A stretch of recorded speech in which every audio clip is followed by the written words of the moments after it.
রহস্যময়। বিজ্ঞান সেই রহস্যের জট খুলছে প্রতিনিয়ত। আজ যা অনাবিষ্কৃত তা অবিশ্বাস্যও বটে। আমাদের ডর অনুষ্ঠানে যে ঘটনার মুখোমুখি আপনি হতে যাচ্ছেন তার যুক্তিসিদ্ধ উত্তর নেই। আমরা প্রতিদিনের জীবনে ভয় বা রহস্যকে যেভাবে স্থান দিয়েছি সেভাবেই এই অনুষ্ঠান আপনার কাছে জায়গা করে নিচ্ছে। এই অনুষ্ঠানের কোনো ঘটনাই সার্বজনীন নয়। ডর মানে ভয়। ডরের ৩৫তম পর্বে আপনাদের সবাইকে স্বাগত জানাচ্ছি। আমি আরজে কিবরিয়া। 11টা বেজে 20 হচ্ছে সময়। শুনছেন এবিসি রেডিও FM 89.2। এবারের ডরের যাত্রা একটি পরিত্যক্ত ফ্যাক্টরি। যারা পুরো সপ্তাহ জুড়ে আমাদের এই অনুষ্ঠানটি শুনেছেন তারা জানেন আমরা প্রমোতেই বলেছি এখানে 3 জন মানুষ খুন হয়েছিল। কেন, কিভাবে এবং তার পেছনের রহস্য সেটা সুমন এবং রেহানের কাছ থেকেই আমরা জানতে পারবো। প্রচন্ড রহস্য ঘেরা এই মৃত্যু কেন, কিভাবে সেটার খুঁটিনাটি হয়তোবা আমরা সুমন এবং রেহানের কাছ থেকে কিছুটা জানতে পারবো। কিন্তু আমরা যেটা বলতে চাই, এই সপ্তাহে আমরা সেখানে বসেই গভীর রাতে ধারণ করেছি ডরের ৩৫তম পর্ব। এই পর্বে আমাদের সাথে ছিলেন 5 জন শ্রোতা। তাদের জীবনের অধিভৌতিক ঘটনাগুলো নিয়ে রাহাত, রব্বি, আবিদ, জোবায়েদ এবং অনিক। আমরা অনুষ্ঠানের শুরুতেই সুমন এবং রেহানের কাছ থেকে সেখানে যাওয়া এবং এই ফ্যাক্টরির ইন্টারেস্টিং যে বিষয়গুলো সেগুলো সম্পর্কে একটু জানবো এবং তারপর আমরা ধীরে ধীরে ঢুকে যাব ডরে।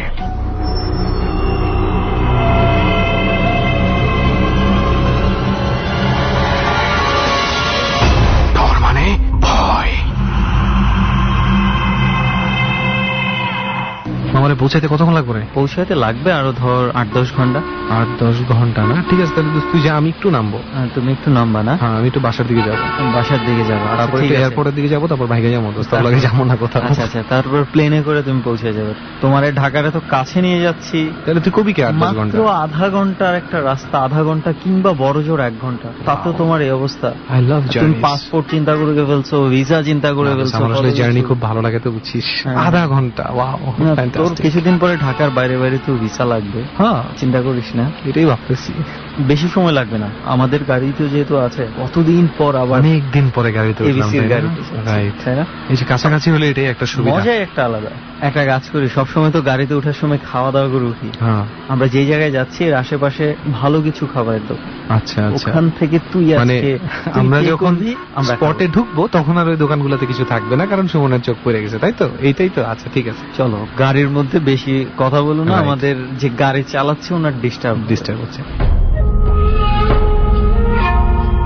ফার্স্ট অফ অল আমার মনে হয় তুই একটু জায়গাটা একটু বল মানুষকে। জায়গাটা আমার মনে হয় যে, আমি কি বলবো, হয়তোবা অনেকে এই জায়গাটা চোখে দেখেছে, বিশেষ করে যারা ঢাকা থেকে কুমিল্লা কিংবা চট্টগ্রামের দিকে আসা যাওয়া করে। তবে এই জায়গাটা না খেয়াল করা খুব টাফ হবে, কারণ এখানে কিন্তু কোনো স্টপেজ নেই আশেপাশে, এবং এখানে যত গাড়ি দেখলাম খুব স্পিডে চলে যাচ্ছে। যারা ঢাকা চট্টগ্রাম হাইওয়ে ধরে চলাচল করেন কিংবা এখনো আছেন, হয়তোবা কিছুক্ষণ আগেই আপনি এই জায়গাটা ক্রস করে গেছেন। কাঁচপুর ব্রিজ পার হওয়ার বেশ খানিক এগিয়ে গেলে হয়তোবা আপনাকে আধা ঘন্টার মতো সামনে যেতে হবে।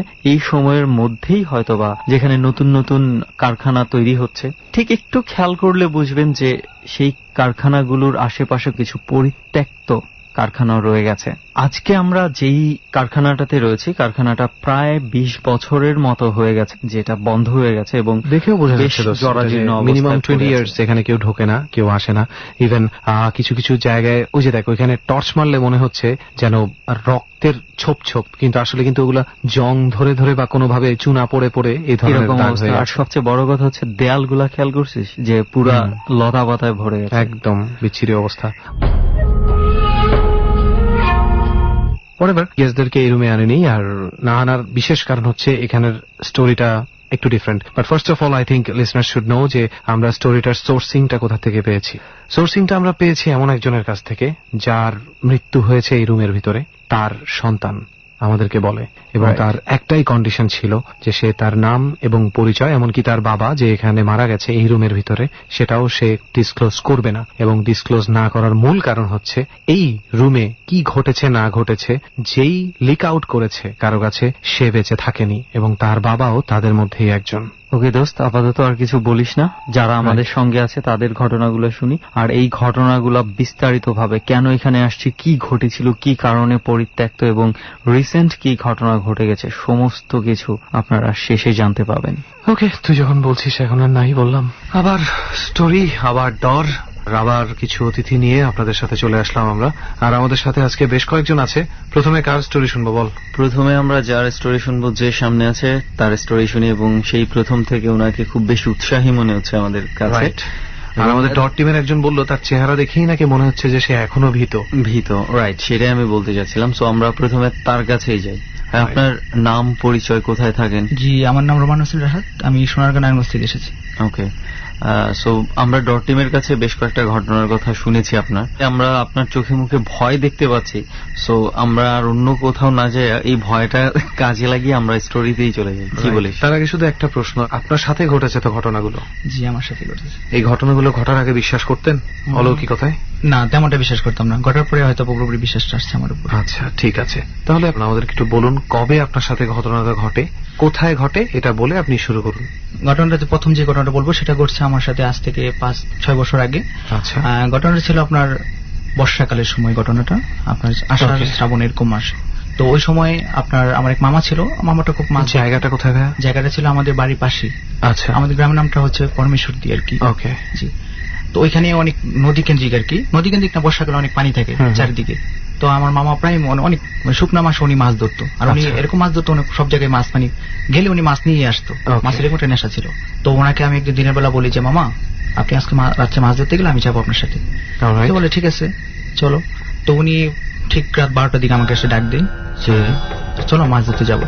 তো যাই, যাওয়ার পরে নৌকা নিয়ে যখন মাছ ধরতে যাই, মাছ মোটামুটি ভালোই পাচ্ছি। আচ্ছা। তো মাছ ধরতে ধরতে আমাদের এই গ্রামে যে চকে আমরা যাই মাছ ধরার জন্য, তো ওই চকের মধ্যে যে পানি, চারদিকে পানির মাঝখানে একটা তুপ ছিল। আচ্ছা। যে তুপটা আমরা বর্ষাকালে ওটার মানে ডুবে যায়। তুপ ছিল বলতে বোঝাতে যাচ্ছেন মাটির একটা জায়গা ছিল, চারদিকে পানি যেখানে। তো ওইটা মানে বর্ষাকালে এটা মানে ডুবতো না, এরকমই থাকতো, যথেষ্ট উঁচু আর কি। তো আমরা ওইখানে ওই পাশে যখন যাই, ওই তুপের উপরে 4 জন লোক দেখতে পাই, একটা মহিলা মাত্র 3টা পুরুষ এরকম টাইপের দেখতে পাই। তো দেখার পরে মামাকে প্রশ্ন করি, মামা এরা কারা? তখন রাত তো মনে হয় 1টা-1:30 বাজে, প্রায় 1টার উপরে। আচ্ছা। কি করছিল? মোটামুটি ওরা দাঁড়িয়ে রয়েছে একটা লাশ নিয়ে, মানে সামনে একটা লাশ টাইপের একটা কিছু, আচ্ছা, মানে পেছিয়ে একটা ওগলা টাইপের মতো পেছিয়ে তারা বসে আছে, মানে দাঁড়িয়ে আছে। 3জন দাঁড়িয়ে আছে লাশটা সামনে রেখে, এবং তাদের মধ্যে একজন মহিলা আর 2জন পুরুষ। মহিলাটা বোরকা পরা ছিল কালো। আচ্ছা। তো মামাকে বললো মামা এটা কি? ঠিক আছে চুপ থাকো, এটা কিছু না, দেখি কি হয়। তোরা আমাদেরকে দূর থেকে ফ্ল করে ডাক দেয় আমাদেরকে, ইশারায় যে এখানে আসো। আমাকে বলল মামা যাওয়ার দরকার নেই এখানে। ঠিক আছে দেখি না কি হয়। তো আমরা যাই, যাওয়ার পর ওরা বলতেছে যে আমরা সামনে ভিচিপাড়া যে নামক স্থানটা আছে ওইখানে যাবো, আমাদের একটু বার করে দিয়ে আসেন। তো আমি সাহস করে একটা প্রশ্ন করি যে আপনারা এখানে কেন আসছেন, বা এখানে তো আপনারা এটার আসার কোনো প্রশ্নই আসে না, নৌকা ছাড়া তো এখানে আসবেন কিভাবে? নৌকা দিয়ে আসছি, নৌকার একটা বাড়িতে প্রবলেম হয়েছে, আমাদের এখানে নামিয়ে চলে গেছে দিয়ে। তো আমি কেমন জানি একটু লাগতেছে আমার কাছে, সংকোচ। হ্যাঁ, এটা তো হতেই পারে না। যাই হোক, তারপরে বিশ্বাস করে নিয়েছি। তো মামা আমাকে বললাম মামা কি করবেন? বিপদে পড়ছি, নিয়ে যাই। আর নৌকাটা যথেষ্ট বড় ছিল, 4-5 জন একসাথে ওঠা যেত। তোরা লাশটা নিয়ে নৌকার মধ্যে সবাই ওঠে। 3জন যে পুরুষটা 3জন পুরুষ ছিল লাশটার পায়ের দিকে আর কি, আর আমি আর মামা এক সাইডে চলে আসি। মামা যেখানে নৌকাটা চালাচ্ছে। 3জন পুরুষ? আপনি বললেন 2জন পুরুষ আর 1জন মহিলা? 3জন পুরুষ 1জন মহিলা। আচ্ছা, প্লাস তাদের সাথে একটা লাশ। লাশটা মেয়ে বা ছেলে কিনা সেটা আমি আদা বলতে পারবো না। তো 3টা পুরুষ পায়ের দিক দিয়ে বসে, আর মাথাটা ছিল আমাদের এদিকে। তো মহিলাটাই মাথা বাসি বসে। আচ্ছা। আমি মামাকে মানে পায়ের মামা নৌকা চালাচ্ছে, মামার কাছে আমি বসে আছি। তো ছোট ছিলাম ওই সময়। তো মামাকে বলতেছে মামা আমার কাছে ভয় লাগতেছে। ভয় লাগার কোনো কারণ নেই, যে তোরা সামনে যাবো, তো নামিয়ে দিয়ে আসি। তো নৌকা চালাচ্ছে, আর পাট ক্ষেত ছিল, অনেক পাট ক্ষেত, তারপরে দইঞ্চা ক্ষেত এগুলো ছিল। আচ্ছা। তো চালাচ্ছে নৌকা পাট ক্ষেতের সাইড দিয়ে। তো ওরা আমি ফলো করতেছি, একটু যাওয়ার পরে যে কেমন জানি লাস্টের যে মাথার মুটিটা মহিলাটা খুলে ফেললো। খুলে ফেলার পরে ওই 3টা পুরুষও মানে পুরো ইয়েটি খুলে ফেললো, ওগুলাটা যেটা বলে খুলে ফেললো, যেটা দিয়ে পেঁচিয়ে রাখা হয়েছিল সেটা। আর কেমন যে রক্তের একটা দাগও লাগা ছিল ওটার মধ্যে, ফলো করতে পারছি জোনাকে হয়তো। তো ওই পুরুষ 3টা লাশটা যখন ওইটা খোলার পরে মহিলাটা খুলে ফেললো। তো আমি দেখতে পেলাম যে হয়তো বা লাশটা পোস্টমর্টেম করে আসছে যেহেতু, তো এটা একটু কাটাছেড়া হইতেই পারে। কাছ থেকে যেহেতু ফলো করলাম যে লাস্টের যে নারী বুড়িটা যেটা ছিল, ওইটা পুরুষ 3টা বের করে পানি দিয়ে ধুইছে, যে এরকম আওয়াজ হচ্ছে আর কি, পানি দিয়ে ধোয়া হচ্ছে। নারী ভুঁড়িটাই ধরছে, এটা আমি কিভাবে মনে হলো? আমার এরকম মনে হচ্ছে যারা ট্রেনে যখন বের করছে রাবারের মতো আমি ঠিক ফলো করতে পারতেছি, পেছানো আমি এটাই ভাবছি আর কি। তোরা দুধছে এরকম মনে হইতেছে, দেখছি একজন মানে খাচ্ছে টাইপের আওয়াজ পাচ্ছি আর কি, কেমন একটা শব্দ। তো এই ভয় পড়ো মামাকে আমি বারবার বলতেছি, মামা আমার ভয় লাগতেছে, আমি পরে যাবো এরকম ইশারা দিয়ে বলতেছি। মা বলছে চুপ থাক। তো মামাকে পায়ে আমি জড়িয়ে ধরে দিই, মামাকে ইশারা দিয়ে বলি মামা এখানে হাত দিয়ে দেখাই যে মামা ওই দিকে যান, বাম দিকে যে রাস্তা আমাদের পাশ দিয়ে যেতে হবে, ওইখানে একটু থামান।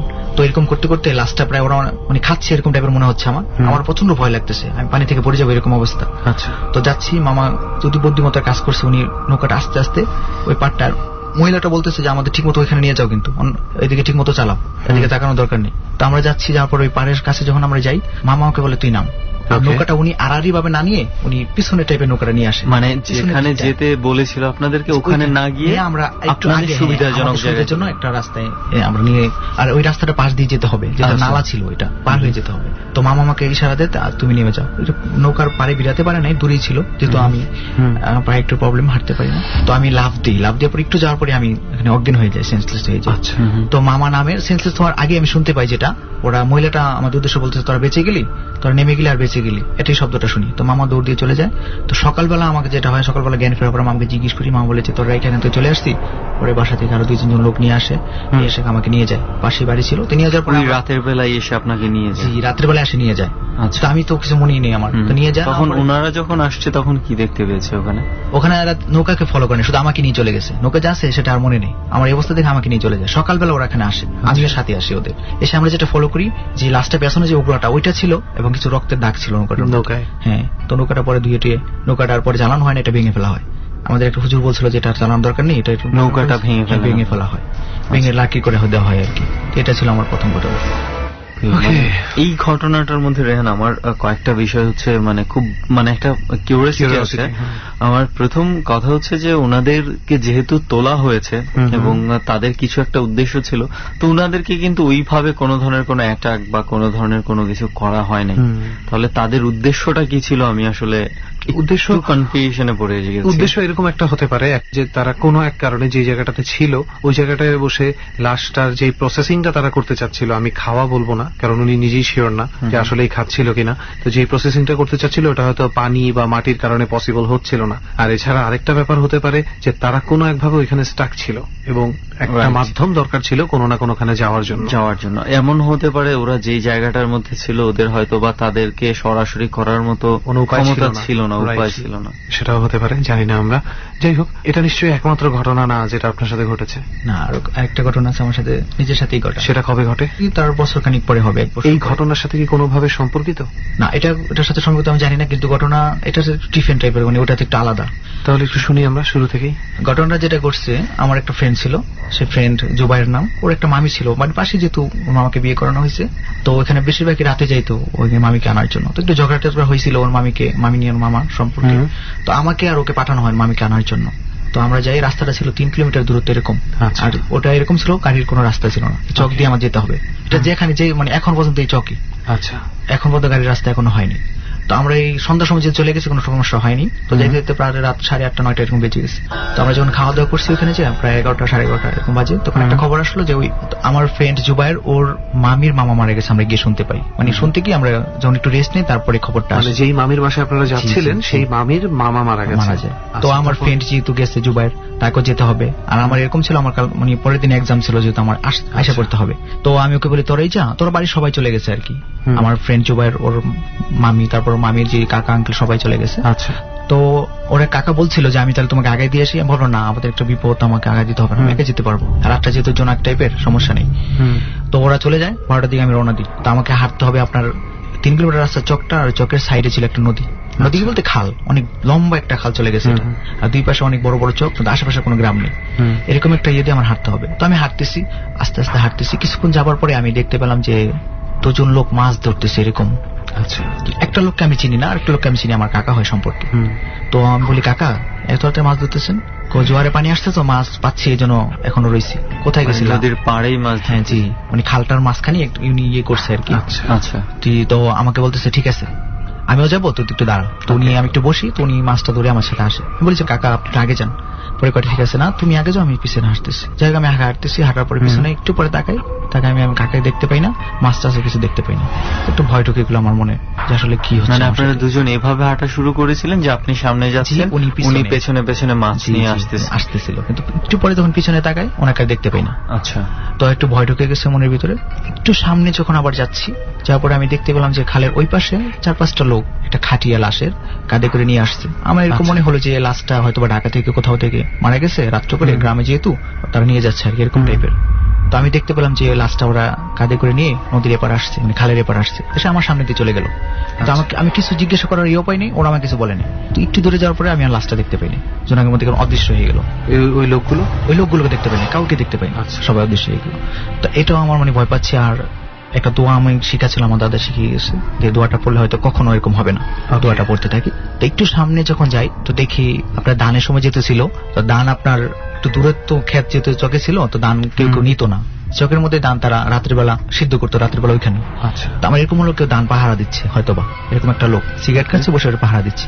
আমি যেতে ছিলাম, আমি যাচ্ছি, উনি আমার পিছন থেকে মানে মুখ অন্যদিকে ওনার, আমি পিছনের দিকটা দেখতে পাচ্ছি। তো ওইখানে যাওয়ার পরে আমি বলি কে, তো উনি আমার যখন ফেরার পরে ওনার চেহারাটা আমি দেখতে পাই না, ওনার চেহারা চুল দিয়ে ঢাকা, আর কেমন যেন শরীরের ভিতরে লোমটুম টাইপের এরকম কিছু, মানে ভয়ার্থক একটা কি বলছে। ওনার গায়ে কি কাপড় ছিল? ওনার গায়ে কাপড় ছিল সেটা আমি ফলো করিনি, কিন্তু লোমের মধ্যে কেমন যেন একটা ছিল এরকম টাইপের। আর উনি পড়ছিল আপনার যে নাড়া ছিল না, গুটা বলে উপরে মাসে, একটু অন্ধকার ওনার গায়ে পড়ছিল, পুরোপুরি ফলো করতে পারিনি। তো আমি উনি তাকানোর পরে আমি চোখটা মানে কেমন যেন ভয় আমার অস্থির, মানে পড়ে যাবে এরকম অবস্থা। তো চোখ বুঝে আমি সেই দোয়াটা আবার পড়তে থাকি। পড়ার পরে যখন চোখটা মিলে দেখি আর কিছু নেই, যাক স্বাভাবিক হয়ে গেছে। তো আমি যাচ্ছি, যাওয়ার পর আমার যখন বাড়ির কাছাকাছি এর আগে একটা পুকুর পড়ে খালের পাশে, তো এই পুকুরে পাড় দিয়ে গেলে হয়তো বা ভালো, কারণ ওই পুকুরে সাইড দিয়ে যদি আমি যাই, যেহেতু সন্ধ্যা থেকে বৃষ্টি হয়েছে আর ক্ষেত্রে একটু ভিজা, আর আমার যেহেতু একটু প্রবলেম, আমি লাঠি না হাঁটতে গেলে আমার লাঠিটা ওইখানে টেবে যায়, জি, তো আমার যেতে পারবো না। এই জন্য আমি এর পাড়টাই বেছে নিলাম। পাড়টা আমি আগেও জানতাম যে এই পাড়টা একটু ভয়ানক, তারপর আমি পাড় দিয়ে যাবো, একটু সাহস নিয়ে আমি যাচ্ছি আর কি। আমি ওইখান থেকে যাবো, আমার প্যাকের মধ্যে যদি আমি ডেবে যাই তাহলে যেতে পারবো না। তো আমি এখান দিয়ে যাচ্ছি। তো যাওয়ার পরে যখন পাড়ে উঠি, ওঠার পর আমি দেখি যে পুকুরের মাঝখানে 3জন লোক একটা লাশকে গোসল করাচ্ছে, একটা লাশ পানির মধ্যে গোসল করাচ্ছে। গোসল করার পরে ঠিক তার আবার সেই পাড়ের মধ্যে বসে এই লাশটা কেমন জানি মানে তাদের পেট ফেরে এই নারী বুড়িগুলো বের করছে আর কেমন খাচ্ছে টাইপের, এরকম টাইপের। যাই হোক, এটা দেখে আমি একটা হিজল গাছ ছিল পাশে, ওই হিজল গাছের নিচে যাই। এটা দেখছি, তারপর দেখার পরে যে আমার কি একটা অবস্থা হয়েছে যে আমি বলতে পারবো না। তখন আমি দেখতে পাই যে পাড় থেকে চারদিক থেকে 4-5 লোক কেমন জানি আসতেছে, আমাকে ধরবে এরকম টাইপের। পিছন থেকে একটা লোক এসে আমার ঘাড়ে ধরে, তারপরে আমার কিছু মনে নেই, চোখ বুঝে আমি সেন্সলেস হয়ে যাই। কিছুক্ষণ পরে যখন আমার জ্ঞান ফিরে, তখন দেখি একটা হুজুর টাইপের লোক, উনি আমার সামনে দাঁড়ানো। তা বলতেছে, বাবা তুমি কোথা থেকে আসছো? আমি বললাম, আঙ্কেল আমি তো এখান থেকে আসছি। আপনি কে? আমাকে চিনবেন? আমি ওয়াজে গেছি, নবীনগর একটা মাহফিল হয়েছিল, ওই মাহফিল থেকে আসছি। তো আমি তোমাকে এখানে দেখে দাঁড়াইছি, তুমি এখানে কেন? আমি বলতেছি না, একটু ভয় পাইছি। এটা কোথায় যাবো? আমি পাশে যে বোনের বাড়ি ওখানে যাবো। ঠিক আছে আসো, তোমাকে আগাই দিই। তো উনি পাড়ে দাঁড়িয়ে রয়েছে, ওনাকে আমি বললাম কতবার, তো আপনি সাঁকু দিয়ে এই পাশে আসে, কারণ আমি এই পাশে যাবো না, আমি ওইখান থেকে চলে যাবো, তুমি ওইখানে যাও। আর ওইখানে যাও, যেহেতু চলে যাও। যেহেতু আমি বাড়িতে উঠি, ওঠার পর পিছনে তাকাই, ওনাকে দেখতে পাই না। যেহেতু উনি এখান থেকে চলে গেল, যদি উনি হাইটেও যায় তারপর 10 মিনিট ওকে দেখা যাবে, কারণ ওইখানে কোনো বাড়িঘর ছিল না, এখান থেকে কিচ্ছু নেই, শুধু খালি মাঠ। আর জোনাক ছিল প্রচন্ড, উনি হাইটে গেলে আমি দেখবো। তো ওনাকে ফিরে 2 মিনিট পরে আমি ফিরে ওনাকে দেখি না। 2 মিনিট কি আর কম হবে, 1 মিনিট পরে ওনাকে আমি দেখি না, পাড়ের মতো নেই, কিচ্ছু নেই। তো বাড়িতে যাই গিয়ে আমার লোকটার চেহারা কি আপনি কোনোভাবে চিনতেন? চেহারাটা আমি চিনতে পারিনি, ওনার পাগড়ি দিয়ে ঢাকা ছিল। আর আশেপাশে কোনো মাহফিল আসলে হচ্ছিল? মাহফিল হচ্ছিল, ওদের মাহফিল হচ্ছিল, কিন্তু যে উনি যে ওই মাহফিলে গেছে বা ওনার বাসা, আমি জিজ্ঞেস করছি আপনার বাসা কোথায়, উনি আমার বাসাটা বলে নাই, যে আমার বাসা পাশে, এরকম টাইপের বলছে। আমি পরে আর জিজ্ঞেস করিনি যে কোন গ্রামে, এটা জিজ্ঞেস করিনি। তো আমি বোনের এখানে যাই গিয়ে আমি বোনকে ডাক দিই, ডাক দেওয়ার পরে উনি দরজা খোলার পরে আমি সেন্সলেস হয়ে যাই। তো আমার একটা মামাই ছিল তালুই, উনি আমাকে দোয়াটার পরে সুস্থ করে পানি টেনে খাওয়া। তো এই ছিল আর কি আমার দ্বিতীয় ঘটনা। ওকে, তাহলে রাহাত ভাইয়ের ঘটনা তো শুনলাম, লাশের সাথে কোনো একটা কানেকশন এখানে আছে, প্রতিবারই উনি একটা করে লাশ দেখতে পেয়েছেন। আচ্ছা, আপনার কি ছোটবেলার এমন কোন স্মৃতি আছে যখন আপনার সামনে কোনো লাশ ছিল যেটা ছিঁড়ে ফেটে গেছিল কোনোভাবে? ছোটবেলা বলতে কি আমার বয়স যখন 4 বছর, একটা ঘটনা মনে পড়ে। আমি আমার নানিদের বাড়িতে বেড়াতে গিয়েছিলাম। আমার যে পায়ের সমস্যাটা দেখতেছেন, এটা আসলে ওইখান থেকে। কিভাবে হয়েছিল? আমি খেলতেছিলাম বিকালবেলা সন্ধ্যার একটু আগে, তো সবাই চলে যায়, আমি এখানে দেখি। তো আমি একটা লাশ, আপনার একটা ঘাপ গাছ ছিল, এটা ঝুলতে দেখি আর কি ওইখানে। তো ওইখান থেকে ঝুলার পরে আমি ওইখানে পড়ে যাই। আমার জ্বর আসে, জ্বর আসার পর থেকে আমার পাটা এরকম সমস্যা। আচ্ছা, তো ওইখান থেকে হয়েছে কিনা আমি তা জানি না এখন পর্যন্ত। ওখান থেকে এটা হয়েছে কিনা আমি জানি না, এটা বলতে পারবো না। তবে আমি আপনাকে প্রশ্নটা করার পিছনে কারণটা হচ্ছে এটা, যে আপনি যতবার ভয় পেয়েছেন ততবার আপনার সামনে একটা লাশ হাজির হয়েছে। এটা কিন্তু যথেষ্ট সম্ভাবনা আছে যে আপনার ছোটবেলার ওই ভয়টা আপনার ভিতরে এমন ভাবে গেঁথে গেছে। এখন দেখেন, এখন পর্যন্ত সেই প্রবলেমটা আমি কিন্তু হাঁটতে পারি না। আমাদের সামনে যেহেতু রাহাত ভাই আছে, আমরা দেখতে পাচ্ছি যে উনি হাঁটতে স্ট্রেচারে করে হাঁটেন, এবং তারপরও এত দূরে উনি ডরের জার্নিতে যোগ দিয়েছেন। বলেছেন। এবং রাহাত ভাই, এইটা আমি রেহান একটা জিনিস বলতে চাই যে ওই লাশ দেখার পরে যে ওনার জ্বরের পর থেকে এটা শক থেকে এটা হতে পারে। আমি শক থেকে আমাদের যেটা হয় সেটা হচ্ছে নার্ভাস ব্রেকডাউন, এবং এই নার্ভাস ব্রেকডাউন থেকে আপনার ব্রেনের অনেক নার্ভ, অনেক সময় দেখা যায় যে আপনার এই পায়ের কন্ট্রোলে যে নার্ভগুলো ছিল সেগুলো সামহাও কাজ করা বন্ধ করে দেয়। এই ধরনের ঘটনাও কিন্তু ঘটে। এটা যতটুকু আমি ভৌতিক কানেকশন বলবো তার চেয়ে বেশি হচ্ছে আপনার ভয়টা হয়তো বা কোনো কারণে এখন পর্যন্ত জানি না যে কেন হচ্ছে। ওকে রাহাত ভাই, বিশ্লেষণে না যাওয়াই ভালো, তাই না? না যাওয়াই ভালো। অনেকেই কমপ্লেন করছে যে আমরা বিশ্লেষণ করে দিলে নাকি তাদের মধ্যে থেকে ভয় চলে যাচ্ছে, আর আমি বিশ্বাস করি যে বিশ্লেষণের পর থেকেই ভয় শুরু হয়। সো অনেক ধন্যবাদ রাহাত ভাই যে আপনার দুইটা ঘটনা আমরা শুনেছি, এবং দুইটা ঘটনাই আশা করি যারা শুনবে বা শুনছে সবার কাছে বেশ ভালো লাগবে। বেশ কিছু ঘটনা তো শোনা হয়ে গেছে এবং আরো কিছু ঘটনা অপেক্ষা করছে, এবং আমরা আরো বেশি এক্সাইটেড আছি যে আরো নতুন নতুন কিছু পাবো, আরো বেশি ভয়ঙ্কর কিছু পাওয়া যায় কিনা। যাই হোক, আমাদের সাথে এখন যে আছে তার পরিচয়টা আমরা তার কাছ থেকেই শুনি। ভাইয়া নাম? রাব্বি, আমি মিরপুর থেকে এসেছি। আজকে যে আমার এক্সপিরিয়েন্স গুলো আপনাদের সাথে আমি শেয়ার করতে যাচ্ছি সেটা আমি জানি না আমার ফ্যামিলি রিলেটেড কিনা, তবে এটুকু সত্যি যে আমার ফ্যামিলি, আমার বাবা, কাকা, ফুপি, মানে দাদা দাদি যারা আছে সবার সাথেই আমি যে বাড়িতে আমি এক্সপিরিয়েন্স গুলো হয়েছে সেখানে তাদের সাথেও বেশ কিছু এক্সপিরিয়েন্স আছে তাদের। মানে আপনি বলতে চাচ্ছেন যে মেবি আপনার ঘটনার সাথে আপনার একটা পারিবারিক সম্পর্ক থাকতে পারে? হ্যাঁ, দ্যাটস রাইট, একটা পারিবারিক সম্পর্ক থাকতেই পারে। তো সেই সম্পর্কটা কি এখনো কন্টিনিউ চলছে নাকি এটার এন্ড হয়েছে? না, এখন আসলে আমাদের ফ্যামিলির কেউই, মানে বাড়িতে শুধু দাদা দাদি আছে। আর তাহলে আমরা এটা না যাই, এখন আমরা শুরু থেকে মনে হয় শুনলে বিষয়টা ভালোভাবে বুঝতে পারবো। রাইট, যেটা বলতে চাচ্ছিলাম যে যদি সেরকম কোনো ভাইটাল ঘটনা থেকে থাকে আপনার পরিবারের সাথে যেটা আগে ঘটেছে সেটা দিয়ে আমরা শুরু করি। কাহিনীটা হচ্ছে এরকম যে আমাদের বাড়ির পাশে বিভিন্ন ধরনের অনুষ্ঠান হয়। তো একদিন রাত্রেবেলা, এটা কোথায় আমরা একটু যদি জায়গাটা, আমাদের বাড়িটা হচ্ছে পটুয়াখালীতে, মির্জাগঞ্জ এবং কলাগাছিয়া গ্রামটা এখন আপাতত মোটামুটি একটু উন্নত, কিন্তু তখনকার সময় ছিল একদম অজপাড়া। ওকে। তো যে জিনিসটা দেখা যাচ্ছে যে মানে তারা বাড়ির পাশে একটা অনুষ্ঠানে যাচ্ছিলেন। তো অনুষ্ঠানে যাওয়ার পথে যে আমার দাদা দাদি এবং দুইটা ফুপু যাওয়ার পথে তারা অদ্ভুত কিছু আওয়াজ শুনতে পাচ্ছিলেন, এবং দেখা গেছে তাদের কাছে টর্চ ছিল। টর্চ দিয়ে আলো ফেলার পরে দেখা গেছে ওরকম কিছুই তারা খুঁজে পায়নি। আচ্ছা, অদ্ভুত কিছু আওয়াজ মানে কি, মানে কারো চলাফেরার শব্দ এই ধরনের? হ্যাঁ, এরকম কিছু একটা, যে পাশে একটা খাল ছিল, খাল দিয়ে কেউ সাঁতার কাটতেছে বা ডুব দিচ্ছে বা উঠছে, এরকম কিছু একটা আওয়াজ, পানিতে একটা আওয়াজ আর কি, এরকম। পানির মধ্যে? হ্যাঁ, পানির মধ্যে আওয়াজ হচ্ছিল। তো কিন্তু যখন তারা লাইট মারতেছিল, যে পানির মধ্যে আওয়াজ হলে অবশ্যই পানি নড়বে, তাই না? দেখা যাচ্ছিল যে পানিটা ওইভাবে কিছু নড়তেছিল। তো এই কাহিনী ঘটার পরে তারপর ওইভাবে কিছু নোটিস করেন, তারা অনুষ্ঠানে যায়, অনুষ্ঠান থেকে আসে বাসায়।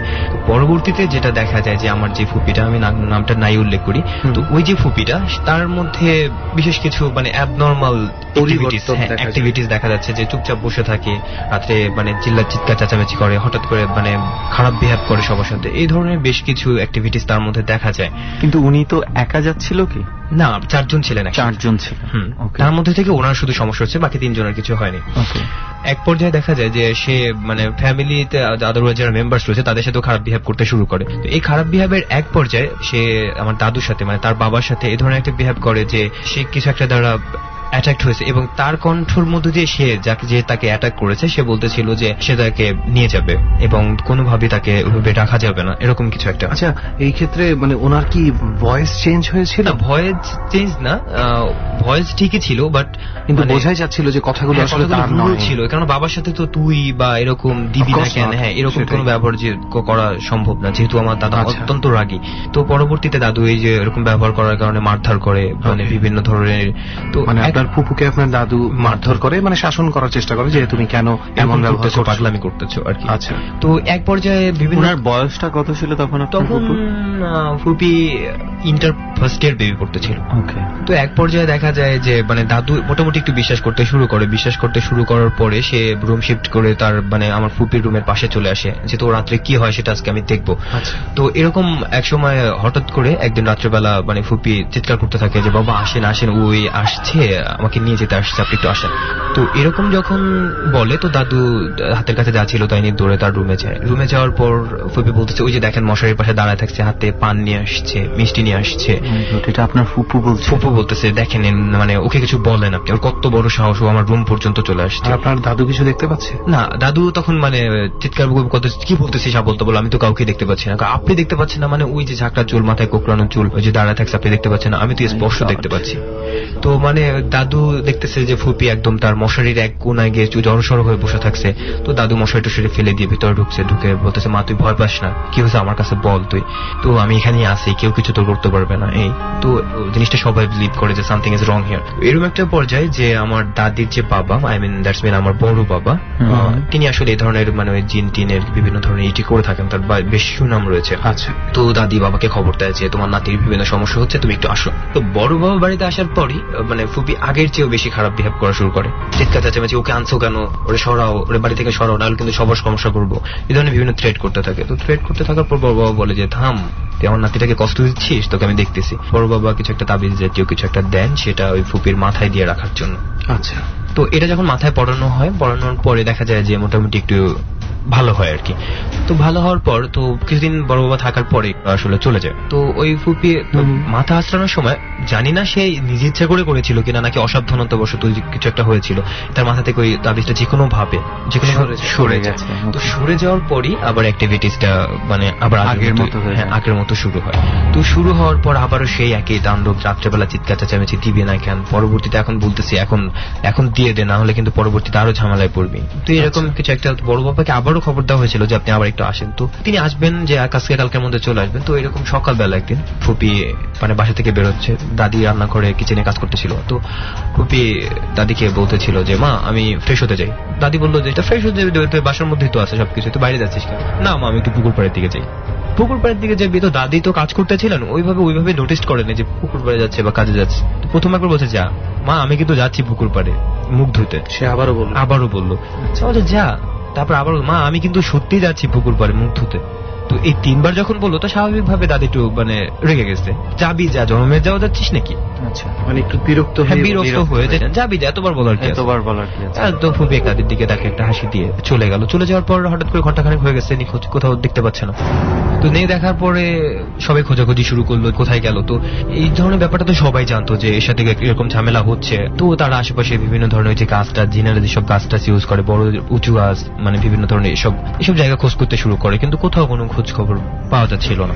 তো যখন আনুমানিক 10-11টা বাজে ছাত্ররা স্কুলে যাচ্ছিল, পুকুর পাড় দিয়ে যাচ্ছিল, তো তখন তারা দেখে যে পুকুরের মাঝখানে মানে আমার পুপির লাশটা ভেসে উঠছে। তো ভেসে উঠছে পর তারপর মানে তাকে ওখান থেকে তোলা হয়, যেটা নোটিস করা যায় তার দুই কানে, নাকে এরকম জায়গায় মানে বিভিন্ন ধরনের ক্ষত রয়েছে, এবং সেই ক্ষত দিয়ে রক্ত পড়তেছিল, তাজা রক্ত। আমরা সাধারণত যেটা জানি যে একটা মানুষ মারা যাওয়ার পর তার রক্তগুলো শিথিল হয়ে যায়, কণিকাগুলো জমাট ধরে যায়, কিন্তু তার ক্ষেত্রে যে কেন এরকমটা হচ্ছিল আমি আসলে বুঝতে পারতেছিলাম না। আচ্ছা, তখনও রক্ত পড়ছিল? হ্যাঁ, তখন রক্ত পড়ছিল। তারপর তাকে গোসল করানোর পর, তারপর তাকে কাপড়ে মোড়ানোর পরে ওই কাপড় ভিজে যাচ্ছিল, রক্ত থামছে না। এটা একটা অস্বাভাবিক বিষয়। আচ্ছা, এটা কি মানে কোন রকম কোন পোস্টমর্টেম তো তখন? না, আসলে আমাদের ফ্যামিলিটা জাস্ট পোস্টমর্টেম করবে, একটা লাশ কাটাছেড়া করবে, ট্রেনে পুলিশি ঝামেলা, এসব থেকে আমাদের ফ্যামিলিটা সাধারণত দূরে থাকারই চেষ্টা করে। যাই হোক, এটা তো শুনলাম আপনার ফুপুর সাথে যেটা ঘটেছিল, আপনার ফ্যামিলির একজনের সাথে। আপনি কি কোনোভাবে নিজের সাথে ঘটা ঘটনাকে এটার সাথে রিলেট করেন? রিলেট করি না, তবে রিলেটেড আমি কোনো ওয়ে খুঁজে পাচ্ছি না যেটা দিয়ে আমি রিলেটেড করতে পারি। বাট আমি জাস্ট এতটুকু সিমটমস পাচ্ছি, সেটা হচ্ছে যে আমার ফ্যামিলি থেকে সবসময় সবাইকেই বলা হয় যে একটু সাবধানে থাকার চেষ্টা করো, খারাপ জিনিস এড়িয়ে থাকার চেষ্টা করো। যাই হোক, রিলেশনটা আমরা পরে দেখবো। ফার্স্ট অফ অল লেটস আপনার স্টোরিটা, হোয়াট হ্যাপেন্ড উইথ ইউ। আমার স্টোরিটা 2010 সালের দিকে। তখন আমি ইন্টার সেকেন্ড ইয়ার স্টুডেন্ট। আমি ইন্টার কমপ্লিট করি আমার গ্রামের বাড়ি থেকেই। আমার টেস্ট পরীক্ষা চলতেছিল। আচ্ছা, আপনাদের গ্রামের বাড়ি পটুয়াখালীতে, যেখানে বলছিলেন? হ্যাঁ। তো আমাদের বাসায় থাকি আমি, দাদা, আমার দাদি, এই তিনজনই। আর ফ্যামিলি যারা রয়েছেন সবাই এদিক ওদিক রয়েছেন। আচ্ছা। তো আমার টেস্ট পরীক্ষা চলতেছে। আমাদের বাসাটা হচ্ছে দোতলায়। দাদু দাদি একটু বুড়া যেহেতু তারা নিচতলায় থাকে, আর আমার রুমটা একদম উপরের তলায়, দোতলায়। আচ্ছা। তো এখানে আমার নিজের মতো করে আমি থাকি। তো আমার হায়ার ম্যাথমেটিক্স পরীক্ষার আগের দিন রাতে, সময়টা ঠিক 12টা ওভার হবে, রাতে খাবার পরে অনেকক্ষণ ধরে ম্যাথ করতেছি। তো হঠাৎ করে সব লাইট তো বন্ধ, শুধু আমার রুমে লাইট জ্বলতেছে। তো আমার রুমের লাইটটা মানে আমার দরজা দিয়ে একটু দূরে গিয়ে জাস্ট আমাদের ঘরের ওই মাথায় যে সিঁড়ির ঘর পাশ পর্যন্ত পড়ে, ওই পাশ দিয়ে মানে আমাদের বাসার পাশে অনেকগুলো বাঁশ বাগান আছে। আমাদের বাড়িতে প্রায় 7টা বাঁশ বাগান আছে, এবং 7 প্রজাতির বাঁশ। আমি ওইদিকে আমার চোখটা পড়ার পর দেখলাম যে মানে কেউ একজন দাঁড়ায় থাকছে, এবং সে একটা মেয়ে জাতীয়, এবং সে একটা সাদা শাড়ি পরে আছে, কিন্তু তার গলার উপরের দিকটা জাস্ট তার ফেসটার উপরে একটা ছায়া পড়ছে, কোথেকে ছায়াটা পড়ছে, কিসের ছায়া পড়তেছে সেটা বোঝা যাচ্ছে না, বাট ছায়া পড়তেছে এই কারণে তার ফেসটা অস্পষ্ট, আমি জাস্ট চিনতে পারতেছি না, বা পরবর্তী টাইমে তাকে দেখলে যে আমি চিনে ফেলবো যে এই সেই, এরকম কোনো মানে ওয়ে নাই, এভাবে চেহারাটা স্পষ্ট না। তো আমি মানে যেহেতু স্বাভাবিকভাবে সব বিশ্বাস কম করি সবাই, তো আমি ভাবলাম যে হয়তো ওই ভৌতিক কোনো ব্যাপার স্যাপার, যে পর্দা নড়তেছে আমি ভাবতেছি ভূত, তো এরকম কিছু একটা ভেবে কনসেন্ট্রেশনটা ওর দিক থেকে ঘুরিয়ে ফেলি, ঘুরিয়ে আমার দিকে নিয়ে আসি। তো আমি আমার মতো ম্যাথ করতেছি, তো কিছুক্ষণ পর আবার আমার মানে আমি একটা জিনিস একটু ক্লিয়ার হয়নি, আপনার রুম থেকে পজিশনটা আপনি কোথায় ঠিক দেখতে পেয়েছিলেন, এটা আমি ক্লিয়ার না। আসলে আমার রুম থেকে আমার ঘরের অপর প্রান্তে আর কি, দোতলারই অপর সাইডে। মানে সেটা কি একটা বারান্দা বা করিডোর হয়ে গেছে? করিডোরের মতো। আচ্ছা আচ্ছা, করিডোরের পাশে একটা জানালা আছে, এই পর্যন্ত। সেই জানালা থেকে আপনি তাকে বাইরে দেখতে পাচ্ছিলেন? না না না, ওই ঘরের ভিতরেই। ঘরের ভিতরে দেখতে পেয়েছেন? হ্যাঁ, তো ঘর আমাদের ঘরটা মোটামুটি বড়, তো আমার থেকে প্রায় 30 হাতের মতো দূরে। তারপরে আপনার কাছে মানে আমি আসলে লাগেনি? না, ভৌতিক আমি আসলে সচরাচর এই ধরনের কিছুতে বিশ্বাস করি না। পৃথিবীতে জিন আছে, বাট ভূত প্রেতাত্মা এসব আমি টোটালি আসলে বিলিভ করি না। ওকে, আপনি মানে বিভিন্ন লজিক দিয়ে আপনি এটা মাথা থেকে সরিয়ে দেওয়ার চেষ্টা করছেন। এটা আমি কিছু একটা দেখছি, ওটা কিছু না, জাস্ট হয়তো বা পর্দা নড়তেছে, ইগনোর করছে। তারপর পরবর্তীতে যে জিনিসটা কি দেখলাম আবার একটু দেখি, তো এই কিউরিয়াসিটির বশবর্তী হয়ে আমি নেক্সট টাইম আবার তাকাবার পরে দেখা যায় যে সে আগে ছিল 30 হাত দূরে, এখন 30 হাত থেকে 10 হাত সে মাইনাস করে দিয়েছে, 20 হাতের এরিয়ার মতো চলে আসছে। এবার কি আপনি চেহারা দেখতে পাচ্ছেন? না, এবার ওই একই সিস্টেমের অবস্থা, ওই একই ভাবে ছায়া, একেবারে মানে এতটুকু, মানে জাস্ট গলার উপরটা, এদিকে আমি ক্লিয়ার দেখতে পাচ্ছি, শাড়ি, হাত দেখতে পাচ্ছি, মুখের ওই জায়গা থেকে অস্পষ্ট, আপনি অস্পষ্ট। শাড়িটাও দেখতে পাচ্ছি সাদা, পাড়টা সাধারণত শাড়ির যে পাড় থাকে লালও না, আবার ওই যে খয়েরিও না, এরকম কিছু একটা আছে। তো এরপর যে জিনিসটা ঘটে, যে মানে আমি আবার ওই জিনিসটা উড়াই দিয়েছি, ওইদিকে তাকাবো না, তাকালে তো আর আমার কিছু হচ্ছে না, তাকাবো না, আমি আবার অঙ্ক করা শুরু করি। এবারে পর্যায়ে যেটা দেখা যায় যে আবার আমি মানে আবার একটু তাকে যে দেখি ওখান থেকে চলে গেছে মেবি। এবার যদি মানে ওই সময় মাথার মধ্যে ভ্রম ছিল, এবার হয়তো বা ওটা ক্লিয়ার হয়েছে, তো মানে আমি আবার তাকাই, আবার তাকাবার পর দেখলাম যে সে একদম আমার মানে যে আমার রুমে ঢোকার দরজার পাশে চলে আসছে, আমার কাছ থেকে হাইস্ট 4 হাতের মতো দূরে। আমি সাথে সাথে আমার সমস্ত মানে বাহ্যিক যে ইন্দ্রিয় গুলো রয়েছে, আমার হাত পা, আমার গলার কণ্ঠস্বর, still position, just a statue, এরকম একটা পজিশনে চলে আসছে, যার কারণে আমি কিছু নাড়াতে পারছি না, মানে জোরে চিৎকার দিচ্ছি, দাদা দাদিকে ডাক দিচ্ছি, বাট আমার গলা, আমি ডাক দিচ্ছি ঠিক আছে, কিন্তু আমার গলা থেকে কোনো সাউন্ড বেরোচ্ছে না। এবার আমি মানে মাথার মধ্যে বিভিন্ন ধরনের বুদ্ধি করতে থাকি, যে আমি কলম আছে আমার কাছে স্টিলের স্কেল রয়েছে, তো এগুলো আমি টাচ করতে পারলে হয়তো আমার মানে একটা সুফল পেতে পারি। মানে ওই যে একটা ট্রেডিশনাল কথা, হ্যাঁ, তো এরা যখন চেষ্টা করতে দেখি যে আমার হাত এরকম টেবিলের উপর রাখা, স্কেলটা আমার পাশেই, বাট যে আমি স্কেলটা টাচ করবো এরকম কোনো ক্ষমতা আমার মধ্যে কাজ করতেছে না, আমি পারতেছি না। তো কলম ছিল হাতে, হাত থেকে কলমটাও পড়ে গেছে, মানে নিজেকে খুব অসহায় লাগতেছিল, কি করবো, যে তাহলে আমি ওই অস্তিত্বটা কোথায়? অস্তিত্ব ওদিকে, তো আমি মানে ওই যে ওদিকে তাকে যে মাথাটা ঘুরেছি, ও কোথায় আছে আমি তা কিছু জানি না। আপনি আর ফেরার মতন শক্তিও না, না, আমার ঘাড় ঘোরানোর মতো শক্তি নাই। তো চিন্তা করলাম যে পা দিয়ে ধূপধাপ আওয়াজ করি, আমি যেহেতু চেহারা বসা পা দিয়ে যদি নিচে মেঝেতে আঘাত করি, তাহলে একটা শব্দ হবে যেটা নিচের মানুষকে জাগায় দেবে যে ওরা এত রাতে এরকম শব্দ করতেছে। তো এরকম করতেছি, বাট আমি কানে শুনতেছি যে কোনো শব্দ হচ্ছে না। আর এই পজিশনে যে জিনিসটা হচ্ছে, আমি প্রচন্ড পরিমাণ ঘামছি, এতটা ভয় পাচ্ছি যে আমি বুঝি আমার মনে হয় আমি কি আর নেক্সট টাইম কিছু করতে পারবো না, আমার লাইফটাকে এখানে এন্ড হয়ে গেল নাকি। তো এরকম এক পর্যায়ে দেখা যায় যে কিছুক্ষণ পর আমি ফ্রি হয়ে যাই, তো ফ্রি হয়ে বা হাতটা নাড়াচাড়া করে মানে চিন্তা করলাম যে এত রাত্রে দাদা দাদিকে ডাকবো, তো এত রাত্রে যদি তাদেরকে ডাকি তাহলে হয়তো বা তারা ভাববে যে ও খামোখায় ভয় পেয়েছে, ইগোতে লাগবে যে সাহস নাই ছেলেটার, যে যা দেখছে আমার তো কোনো ক্ষতি হয় না, তো এটা যদি নিচে বলি তাহলে বিভিন্ন ধরনের ঝামেলার সৃষ্টি হবে, এই করো তো হুজুরের কাছে যাও, এই জিনিসটা চিন্তা করে যে না এসব আমি পছন্দ করি না, যেহেতু এসব আমি ভুলে যাই। তো চিন্তা করলাম আজকের মতো ম্যাথ করা এখানে বন্ধ থাক, মানে আমার এখন ঘুমোতে যাওয়া উচিত।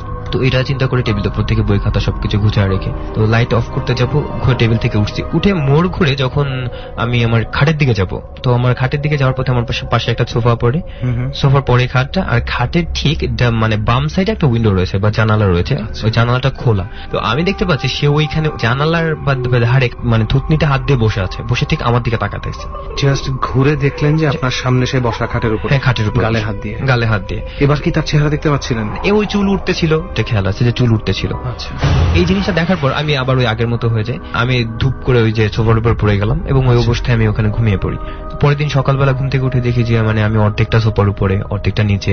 তো চিন্তা করলাম কি হয়েছে, মানে হঠাৎ করে তো কিছুই মনে পড়ে। তারপরে কিছুক্ষণ পর আস্তে আস্তে করে সবকিছু মনে করলো। তো মনে করার পরে যে ফুপির কথা মনে পড়লো, যে ফুপির ক্ষেত্রে এরকম কিছুটা হয়েছিল, তো আমার এখনই সাবধান হওয়া উচিত। তো আমি ব্যাপারটা দাদির সাথে শেয়ার করি, দাদির সাথে শেয়ার করার পর ওই যে সচরাচর যেটা বলবে যে হুজুরের কাছে যাও, তো আমি হুজুরের কাছে যাইনি, সচরাচর আমাকে বলা হলো যে নিচে শিফট করতে।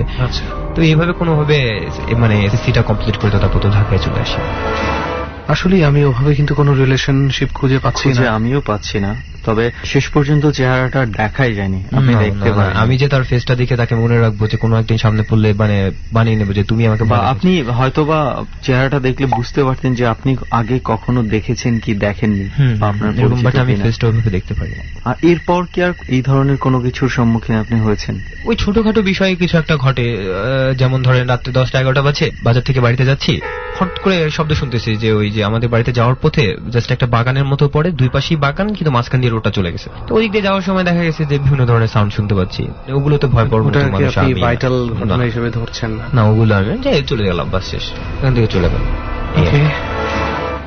আর আমার সবচেয়ে খারাপ অভ্যাস হচ্ছে আমি গ্রামে গেলে এখনো যেটা হয় যে আমি খুব রাতে বাইরে থাকি, বন্ধুদের সাথে আড্ডা দেই, এদিক ওদিক ঘোরাঘুরি করি। খারাপ অভ্যাস যেটা এখনো আমি ছাড়তে পারিনি।